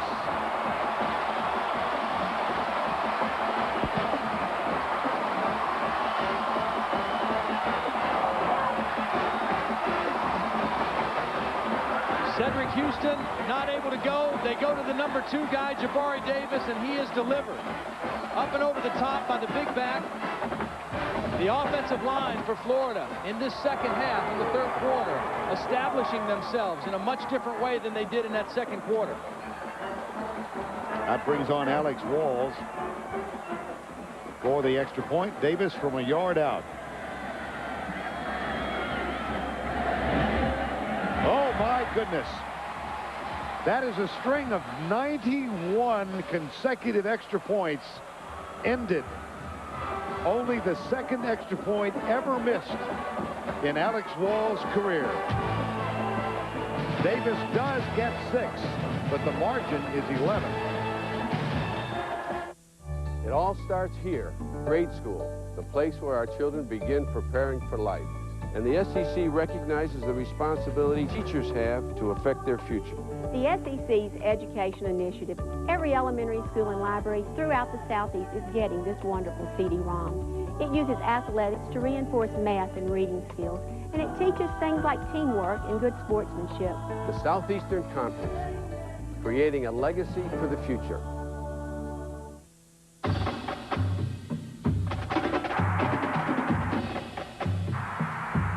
It's just such a cool rivalry, really. Being in Jacksonville for the Gator Bowl, you walk in and see all that red, sea of red and black, that orange and blue. We get goosebumps. I got them right now. Buffalo to Lindsey Scott, hearing them in my ears. Mud Bowl. We held you guys on like the 6-yard line. Marco, we're going to settle this Georgia-Florida game once and for all. Wait a minute, we need an official. No. If you like your movie shaken and not stirred, CBS has a Bond for you. James Bond. Let the mayhem begin. Pierce Brosnan, Tomorrow Never Dies, CBS Sunday.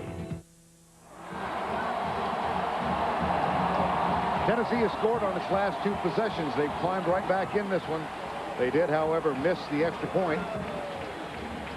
Randy Sanders, the offensive coordinator, he said something interesting to us. You know, people ask him, you know, is it bad having so many running backs? You know, they've got all these guys to try to figure out how to carry the ball. He says, I like having so many because we can rotate them, keep the competition up in practice, and then it's not as traumatic if we lose a guy. He said, last year, if we would have lost Travis Stevens, we would have been devastated. They lose Cedric Houston early in this ball game. They turn to Jabari Davis, and they don't miss a beat offensively here in the 3rd quarter. Philip Newman will kick off for Tennessee. Kelvin Kite and Seatric Faison are the 2 deep men. And this will be Kite. Touchback out to the 20-yard line. And while we've got a moment, let's go back once again to New York. Here's Ken Brando.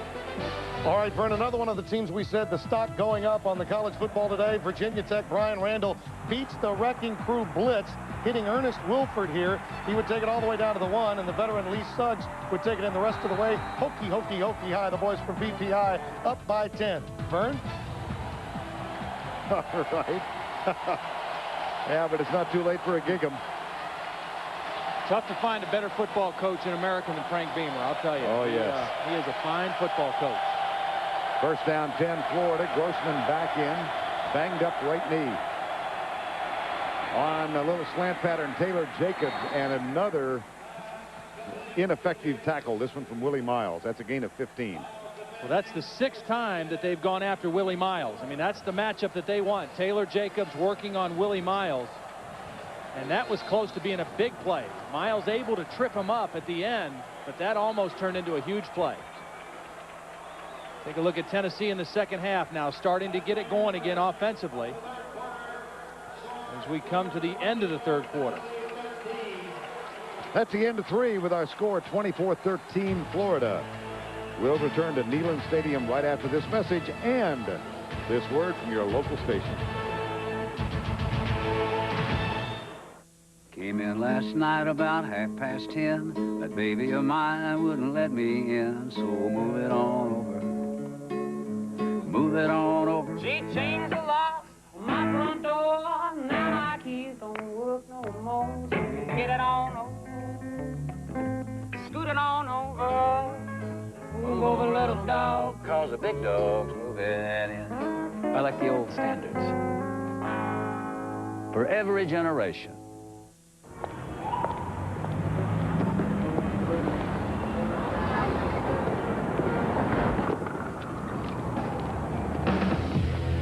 .370 Fortune 500 companies outsource with Kinko's every day. How to speak Australian. Oi.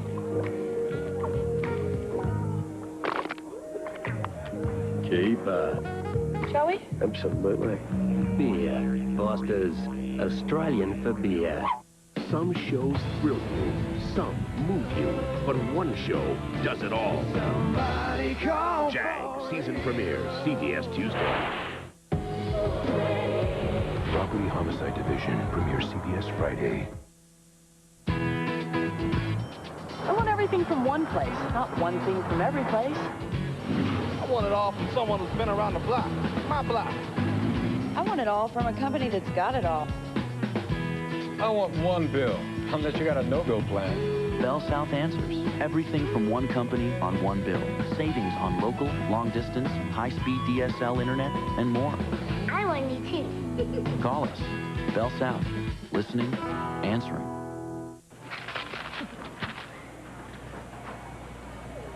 Honey, which one's the pasta cart? Right there, next to the dairy cart. Stock up at the Publix Green Tag Sale.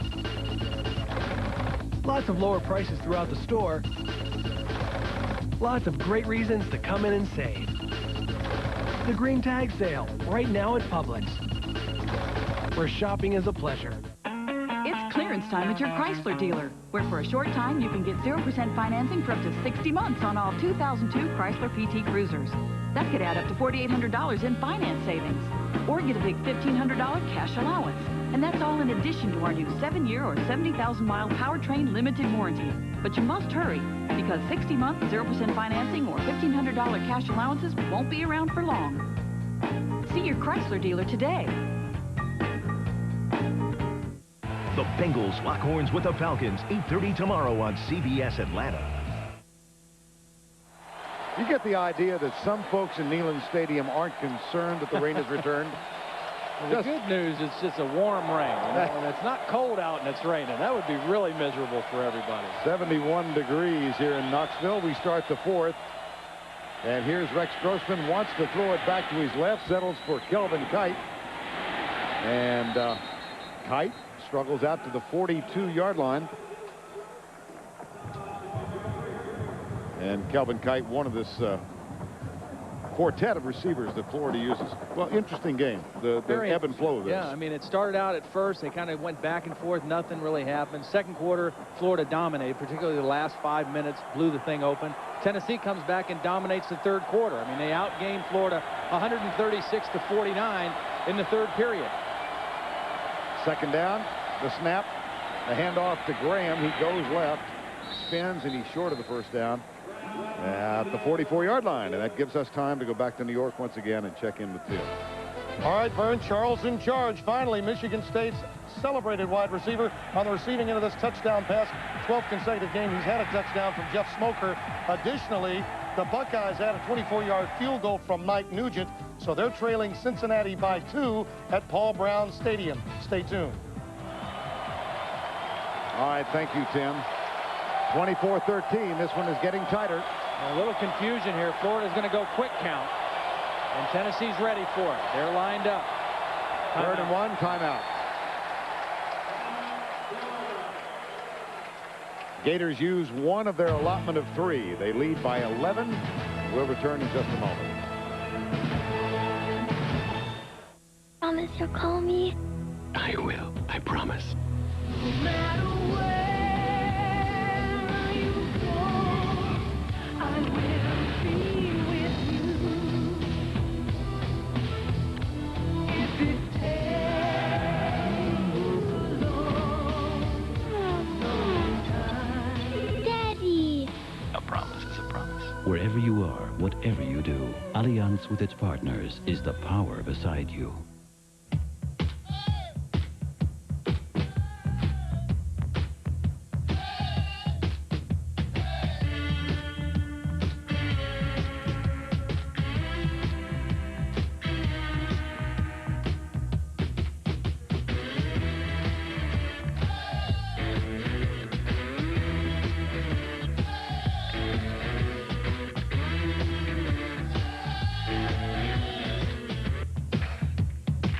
This just in.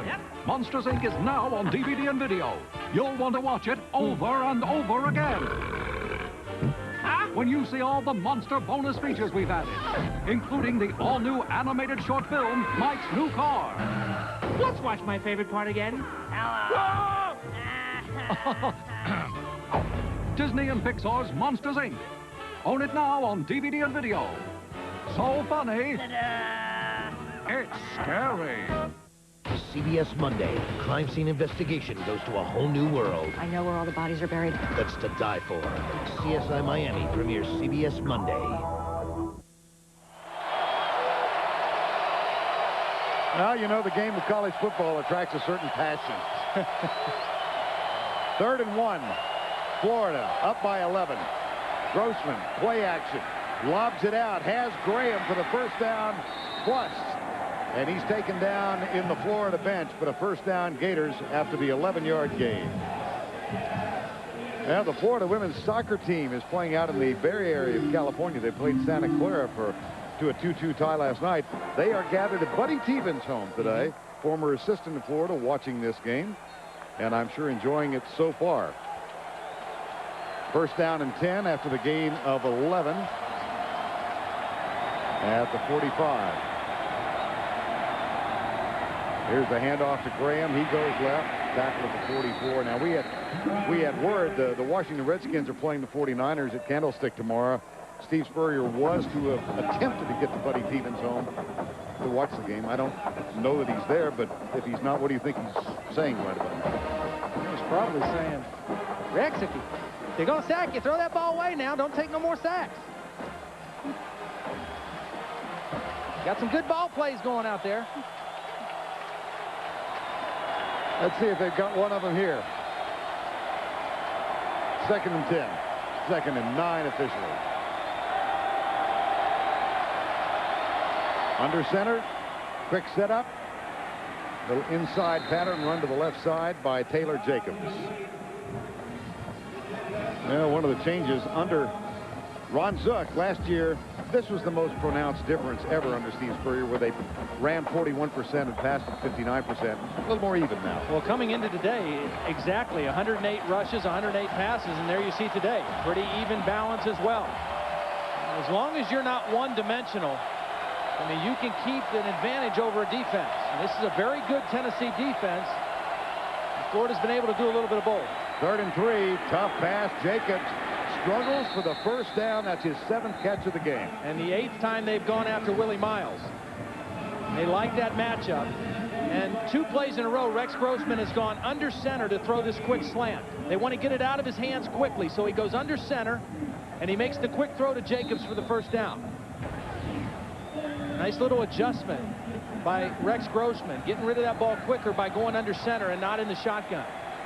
And, of course, regardless of the outcome of this drive, that'll buy them a couple of minutes on the clock. That's right. And the clock is their ally right now. No question about it. Here comes a reverse. Vernell Brown, number 16. He's got a man in front. They get a block. Max Starks. And Vernell Brown, the freshman wide receiver, down at the 20-yard line after a 12-yard gain. This is a nice cut by Vernell Brown because Mondre Dickerson is going to be in position to make the play right here. And Grossman's going to try to block him, but he doesn't need to because Vernell Brown cut right inside of him. Now, Dickerson is not 100% healthy.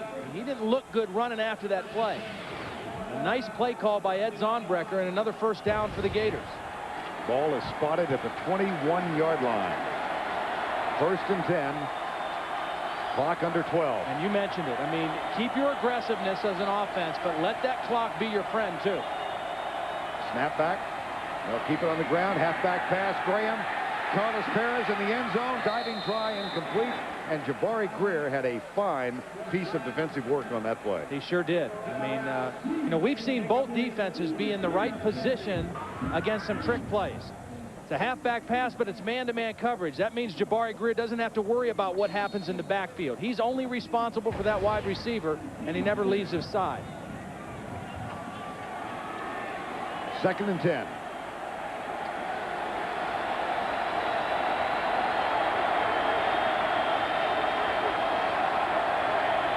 Volunteers again with the 3 men down. They're going to bring 5. They stunt. Grossman spins, gets back to the line of scrimmage. That was a quarterback draw. I mean, that was a design play with a quarterback that's got a little bit of a bum knee, and Demetrin Veal inside on the tackle position, able to make the stop.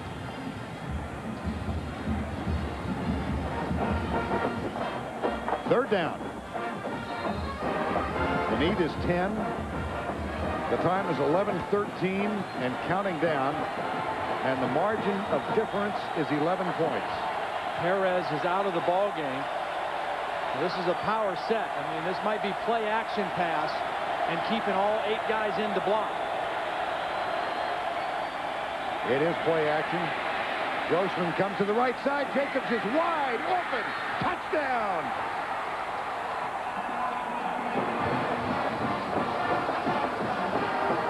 They needed a big play, and they needed to assure protection. So what they did was they went play action, and they kept 8 people in to block, and they ran a 2-man route. Here's Jacobs running the corner route. I mean, this is a Florida mainstay, the corner routes, and 4 coverage by Tennessee. And they were really out of position on that play, and an easy throw for Rex Grossman. But the key was they got great protection with the 8 men. Bobbled snap on the extra point attempt. Sean Morton is taken down. So both, and that's picked up. Willie Miles has it, but he is tackled at the 32-yard line. So bad extra point efforts for both ball clubs now. They have a flag down in the end zone. I'm not sure what the penalty is, but yeah, that was pretty ugly. Not that touchdown pass, though. That was nice. And, you know, in the beginning of the show, we showed a breakdown with 8 men protecting and giving up a pressure and a sack. Illegal participation again. So they'll have a chance to do it again. Well, after that touchdown toss, what do you suppose Spurrier's saying? I'm not going there again. I can only lead you down that path once. That's right. Okay. I'm not going there again. Oh, dear. Leach with another chance.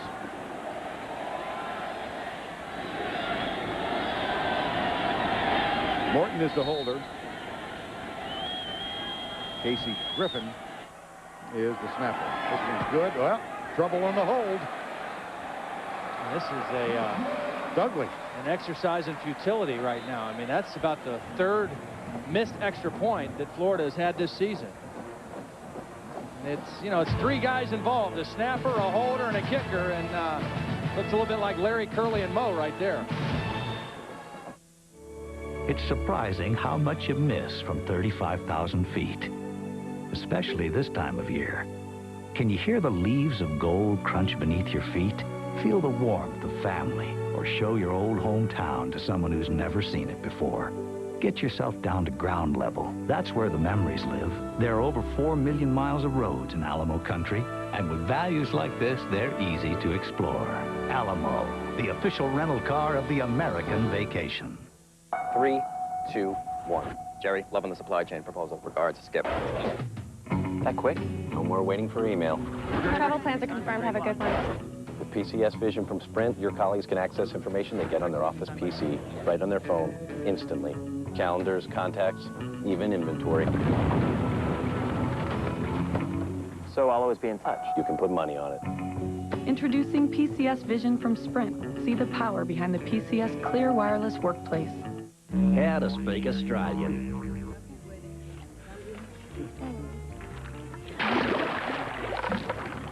Devotion. Beer. Foster's Australian for beer.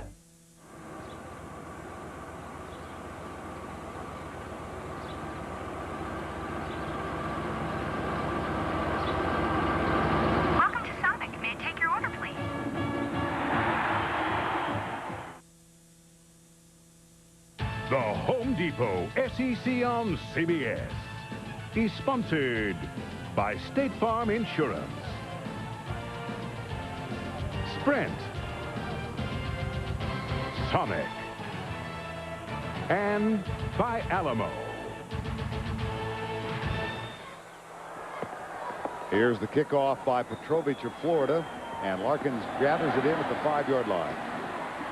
It's to his right, back to his left, got some room, spins down at the 38-yard line. Just about. And let's take a look at Matt Petrovich. He's an interesting guy on the football field. He kicks off and leads the team in kickoff tackles this year. Well, and he was a nose guard in high school, so you know he's got a little toughness about him. He's from Chicago, Illinois, Mount Carmel High School, good football program, and he is not afraid to stick his nose in there. Had 8 unassisted tackles on kickoffs last year and had 5 total tackles coming in the first 3 games this year. Matt Petrovich. First down and 10, Tennessee trailing 30-13. In the backfield. Handoff goes to Troy Fleming, number 11. And let's go back and take a look at this Grossman-Jacobs touchdown. Well, I want to show you 3, 4, 5, 6. That's a tight end, and both backs they keep in for protection. They needed to assure that they were going to protect Rex Grossman, so they've got 8 guys blocking 4. They communicate well, they keep them all out, and he finds Taylor Jacobs. That was a good call by Ed Zonbrecker, going with the maximum protection to make the big throw. And the 3rd touchdown toss of the day, equaling his season numbers for Rex Grossman. Here's Clausen. Back was covered. Clausen goes back across the middle. Here is Kelly Washington. Foot race out of bounds. He's laboring a little bit, too. I mean, that didn't look like the Kelly Washington that we saw last year. Not only not running as fast, but also running out of bounds and not trying to run over the guy at the end of the play. This was a great play by Casey Clausen because they were trying to throw the quick screen out to the other side. Washington was an outlet receiver, and he dumps it to him late. Nice heads-up play by Casey. Kelly Washington missed the first 2 games with a knee sprain. He's got 6 for 87 yards now in this one. 64 catches for over 1,000 yards last year. I just don't understand why Tennessee didn't open up their offense earlier in the ball game like this. Screen pass, incomplete. I mean, I know it was raining, and I know that it's a little bit tougher, but, you know, Florida decided when they came in this game, they were going to put guys in the box to stop the run, and they were going to give up some stuff and make Casey beat him throwing. And Tennessee didn't challenge him throwing the football after their opening drive, but they are now, and they've got a lot of pressure on the Florida defense with their passing game right now. Flag is down. Jacobs with 8 for 134. Washington 6 for 87, his first appearance of the year, and Jacobs' most effective outing since the first game to win over University of Alabama Birmingham. You know what I've seen from Taylor Jacobs today too is that he's a tough kid, because he's gotten hit on a couple of those quick slants, some tough throws that he's had to hang on to the football. And it'll be 1st and 15. We've got Tennessee 1st and 15. 2-deep look again by the Florida defense. They want to just try to not give up the big play, try to defend the run with 6 people in the box right now. There's Clausen. Screen pass. Derek Tinsley, nice spin move. Keeps his balance. Down at the 13-yard line. Gus Scott with the tackle. And another update. Let's go back to New York. Once again, here's Tim Brando. All right, Vern, Colorado, the Twilight Zone team of the Big 12.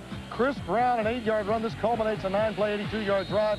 31-10 over UCLA in the 4th. A tough day for Bob Toledo's team. Vern? It sure is, and that's a team that was defeated by USC 40-3 at home in Boulder last week.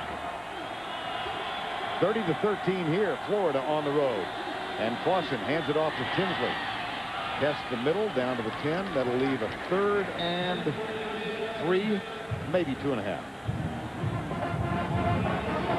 Tennessee still is working against the clock here. We're just getting ready to go under 9 minutes in the football game, and so they've got to keep their tempo going. They did a nice job of that in the 3rd quarter, but they may be a little fatigued right now, but they've got to keep an up tempo because they've got some catching up to do here. Down by 17.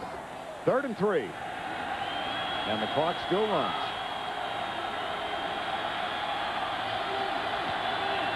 3 down for the Gators. There comes the blitz. Clausen has protection into the end zone for Washington. Incomplete. It'll be 4th down. Robert Cromartie.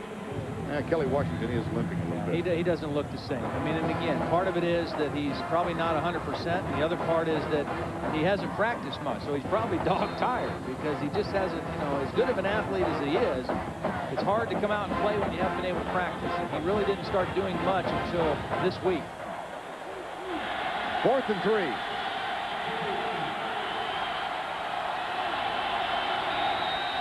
Flag. Now the play clock shows 7 seconds left. Well, Tennessee has really hurt themselves.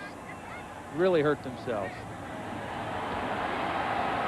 And they were flagged for 17 penalties in their first 2 ball games, and just some critical mistakes in this football game. Turnovers, careless with the football, some penalties, wasting timeouts. You see 11 penalties today on Tennessee. And they will still go for it. Now 4th and 8. Now they've got to score 3 times. So, I mean, they need 2 touchdowns and a field goal anyway at this point. Washington breaks wide right. Brown, Witten, and Montrell Jones to the left. Kelly's got single up here. There's inside technique. Here's Clausen. Delivers it to Witten. Incomplete in the end zone. Montrell Jones it was. And the ball goes over on downs. Well, credit John Thompson's defense. They were much maligned after the Miami game. They have come to play today. Bobby McCray with the hit on Clausen, and they keep the balls out of the end zone.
Smart move, Dave. Consolidated with Dell PowerEdge servers. Highly available, highly scalable. Intel Xeon processors. Cuts costs across the board. So you're not going to miss those old servers, right? Oh, Tony.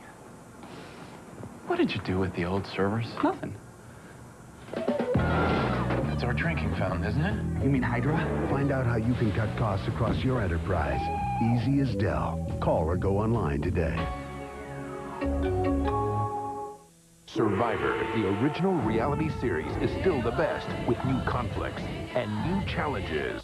Help! Don't miss all new Survivor, CBS Thursday. Florida has the ball in a 17-point lead with 8:34 to go in a relatively quiet Neyland Stadium. Here's Ernest Graham heading left and down at the 21-yard line. Now, today's Home Depot Scholar athlete is Will Openhuzel of Tennessee. Got his degree in logistics and transportation. He is only 9 hours short of a second degree, that in marketing. Said yesterday he is prouder of getting his degree than he is of the fact that he's one of the tri-captains of this Tennessee ball club. Will Openhuzel out of Martin, Tennessee. 2nd down.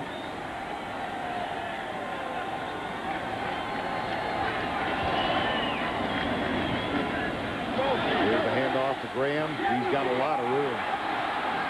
Tries to stay in bounds and does. Nice job by Ernest. Get everything you can, but stay in bounds. And what a display.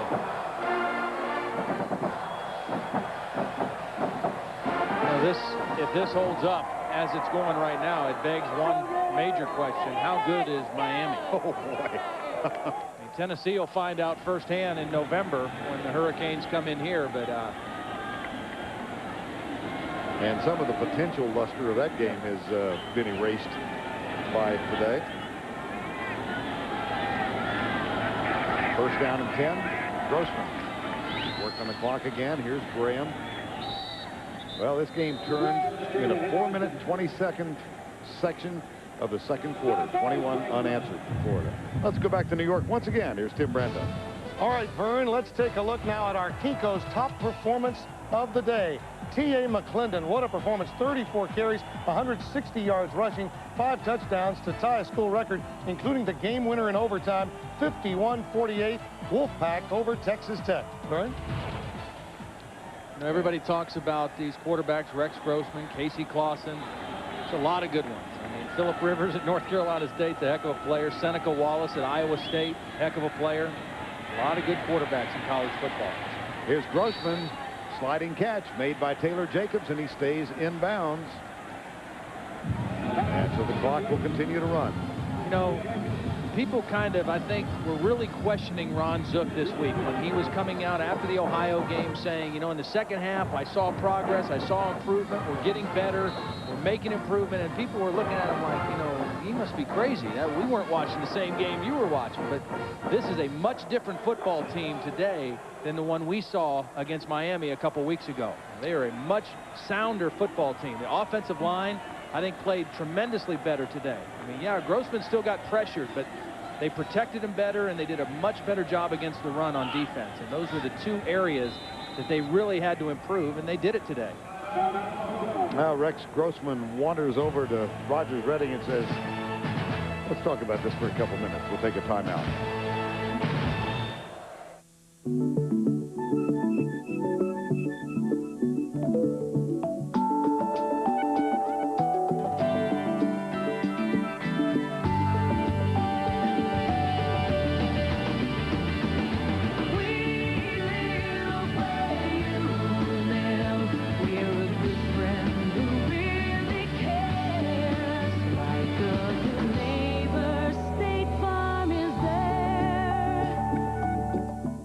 Okay, sir, here's your Avis Care package with local information, traffic rules, and a map. What would it be like if Avis didn't try harder? Did Brad ask about me? Well, Do you have a map? I gave you a map. Uh-huh. No, you didn't. I never. There's no way that I was going to give you a check. I never got a... Yes. No. Yes. No. Yes. No. Yes. Can I have another map? No. Okay. If we didn't try harder, we wouldn't be Avis. The Avis Care Package. Thanks. Give us a call. We're excited you're coming home from school. And now don't be surprised if things look a little different around here. Well, remember where your bed was? There's a bathtub there now. Hello? It's autumn inspiration at the Home Depot. Get 20% off select special order flooring and blinds, plus an extra 10% off when you open a Home Depot credit card account. Now through September 29th at the Home Depot at Expo Design Center. Should a suspected terrorist be tortured to make him talk? It won't surprise you who says no. It will surprise you who says yes. 60 Minutes, Sunday.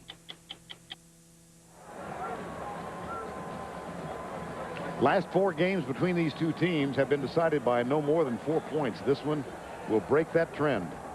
And Will Openhuzel, the Tennessee Volunteers, cannot believe what happened here. Here's Grossman going deeper. O.J. Small, he has got it. Well, there's the Steve Spurrier moment. My. That was a great call there, Zucker. 3rd and 1. Everybody up, expecting run, and a perfect play-action pass from Grossman to Small. I mean, this isn't rubbing it in. I mean, this is just getting the first down and securing victory and getting yourself in position again. Boy. And nice Rex Grossman has gone over 300 yards for the second time this season. Here's Graham. Tries to get out of bounds and, or rather, tries to stay in bounds and does. Well, the keys to victory in this game, The team that has rushed for more yards has posted 11 wins in the last 12 games. About to make that 12-1. And fewer turnovers. And look at this. Florida has rushed for 96 yards, and they have held Tennessee to 73. That is. And this is a rush defense coming in that was giving up over 200 yards a game. They were last in the SEC in run defense. And they hold Tennessee to 73 and only an average of 2.6 per carry.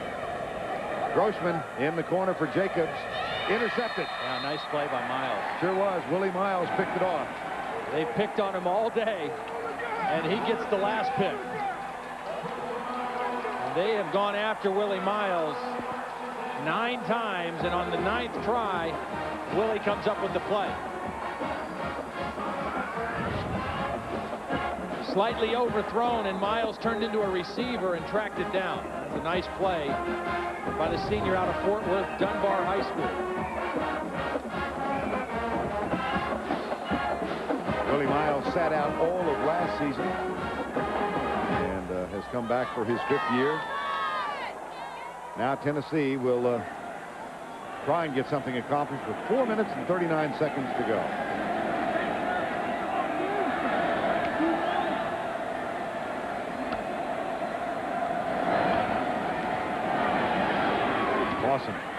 Jason Witten.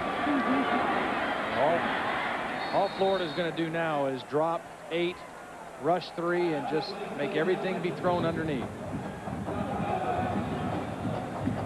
2nd down and 2.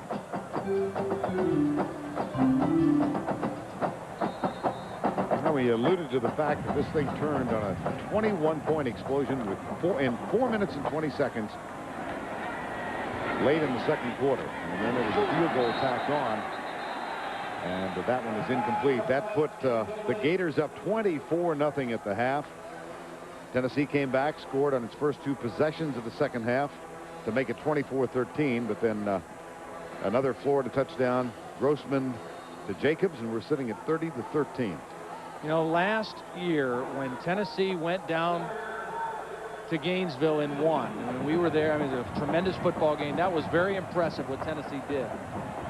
This is impressive what Florida's doing. I mean, with their backs against the wall, everybody kind of writing them off in the SEC and in college football, and for them to come in here and put this kind of a performance up against the 4th-ranked team in the country, that's impressive. It really is. I mean, Ron Zook in his first year, not many coaches in their first year have to play 2 teams ranked in the top 5 in their first 4 football games, but that's what he's had to do this year, and they look to be coming out of it at 3-1, which is pretty good.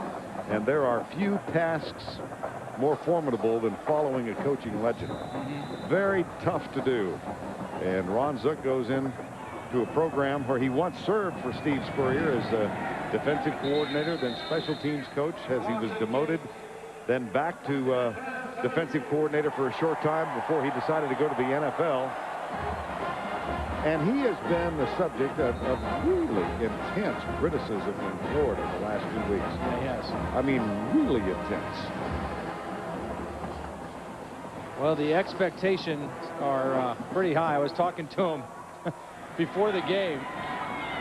See the completion to Kelly Washington. And he said he's got a friend of his here from Ohio that's a huge Ohio State fan, and he said to him, you know, remember Jim Tressel lost 5 games in his first year, and he said, hey, I got no chance if I lose 5 games. I mean, it's a little different deal down in Gainesville following a guy like Steve Spurrier. 1st down and 10. Here's Clausen across the middle, caught by Tony Brown. He gets to the 46-yard line.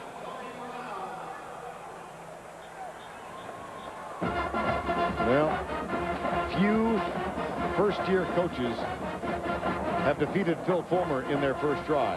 Nick Saban did it at LSU. Mark Richt at Georgia.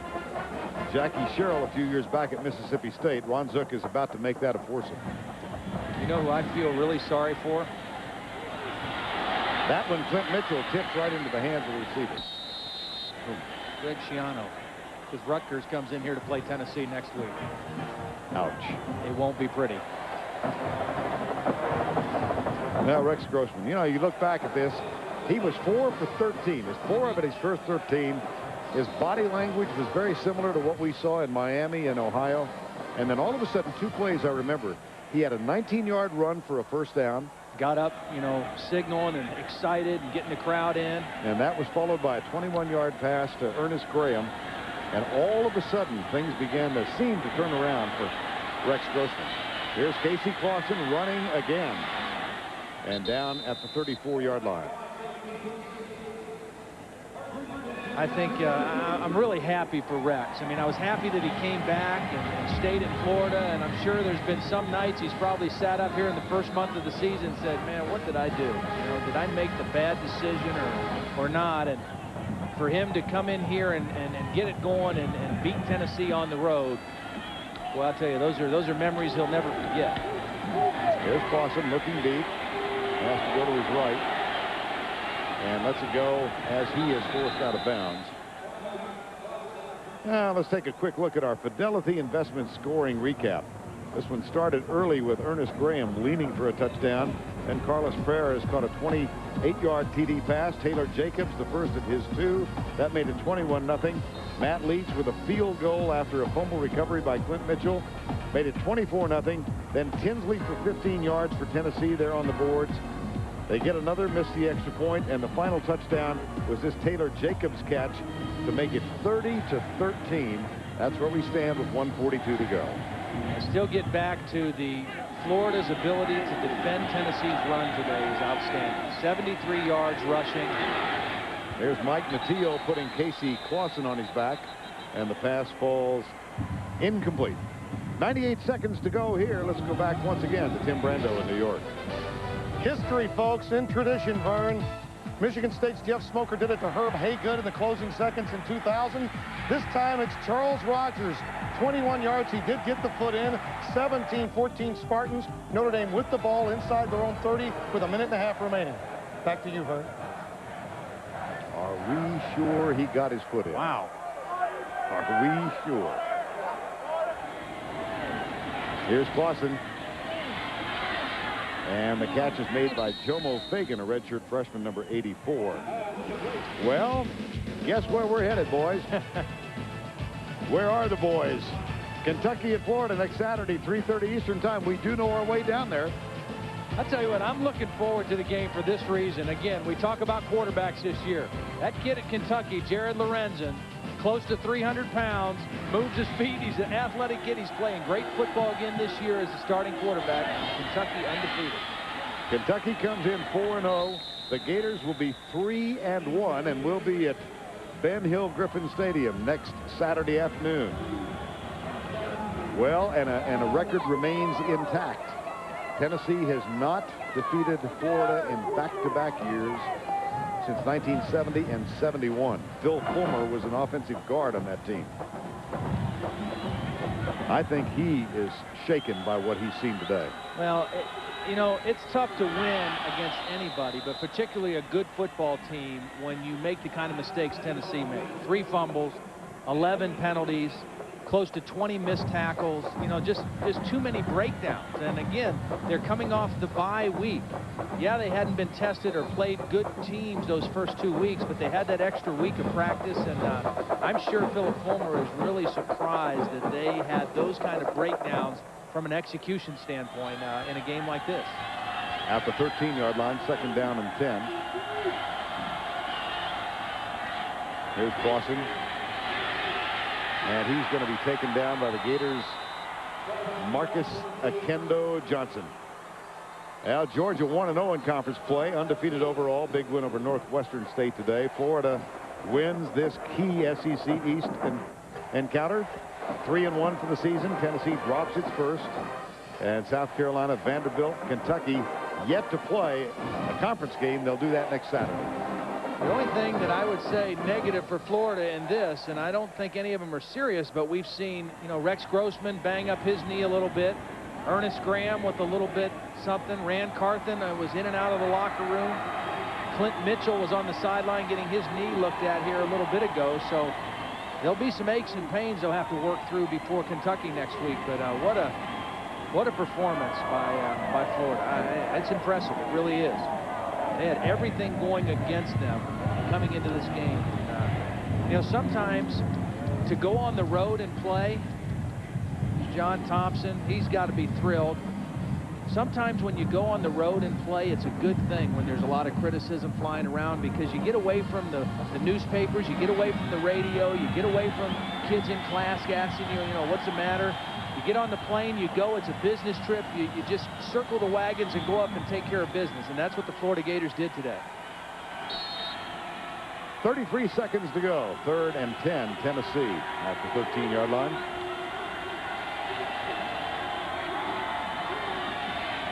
Clausen dumps it over the middle. Kelly Washington. Oh, it's C.J. Phaeton, 17 instead of 15.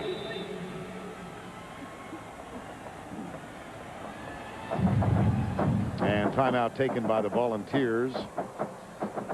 Well, Tennessee wants to score again here. I mean, obviously they know they're not going to win the football game, but in their minds, 30-20 down the road in November will look a whole lot better than 30-13 will. Now you're talking BCS standings. Yeah. Although, as we have heard over and over and over, margin of victory doesn't mean anything. Well, margin of defeat maybe does. Yeah, know? There you are. 4th down and 24 seconds to go.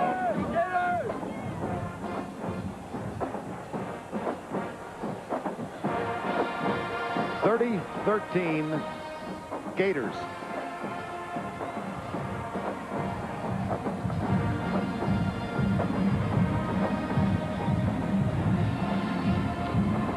And time now to salute our Army player of the game. Came back strong this afternoon, the quarterback of the Florida Gators, the U.S. Army player of the game, 20 of 34. And parenthetically, just a reminder that he started 4 of 13 and out of sync. But he found it all in the second quarter. 324 yards, touchdowns. And I think it's safe to say that he is back in the Heisman picture, too. Not that he was ever out of it, but a game like this, a gutty performance in a place like this, I think puts him right back in the middle of things. Clausen from the corner, the rush comes. He throws it off balance, and it is incomplete. It'll go over on downs. Last year, Tennessee beat Arkansas and only scored 13 points. And John Thompson was the Arkansas defensive coordinator. This year, Florida beats them 30-13, and John Thompson is the Florida defensive coordinator. A nice performance with his schemes against this Tennessee offense. Well, look at this. You think the swagger's not back? I think it might be back.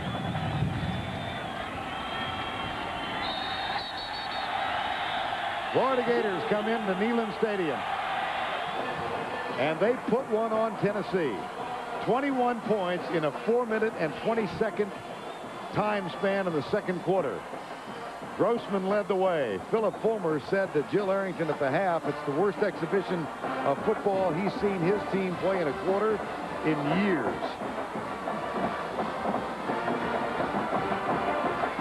During that second quarter, there were 4 bad center snap exchanges.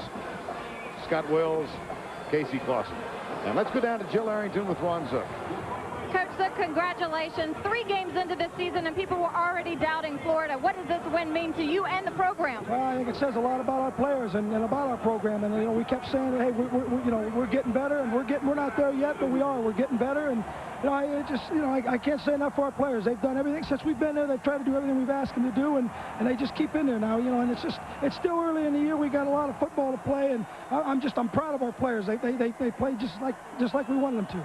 How pleased are you with the strong performance by Rex Grossman? Well, no one ever doubted Rex Grossman around the University of Florida. I mean, he's a great player, he's a competitor, and I said it this week. I mean, he could have hung his head, but we talked about it after the Miami game. And we were going to get this thing cranked up, and he's just a great player, a great competitor, and a great person. Good to see the Florida swagger back. Thanks a lot. Thank you. All right, and Casey Clausen and the Volunteers will be back, that's for sure. Next week, Ron Zook can practice preaching to the choir. He's going to have some converts back in the Gator huddle. 30-13, the final here.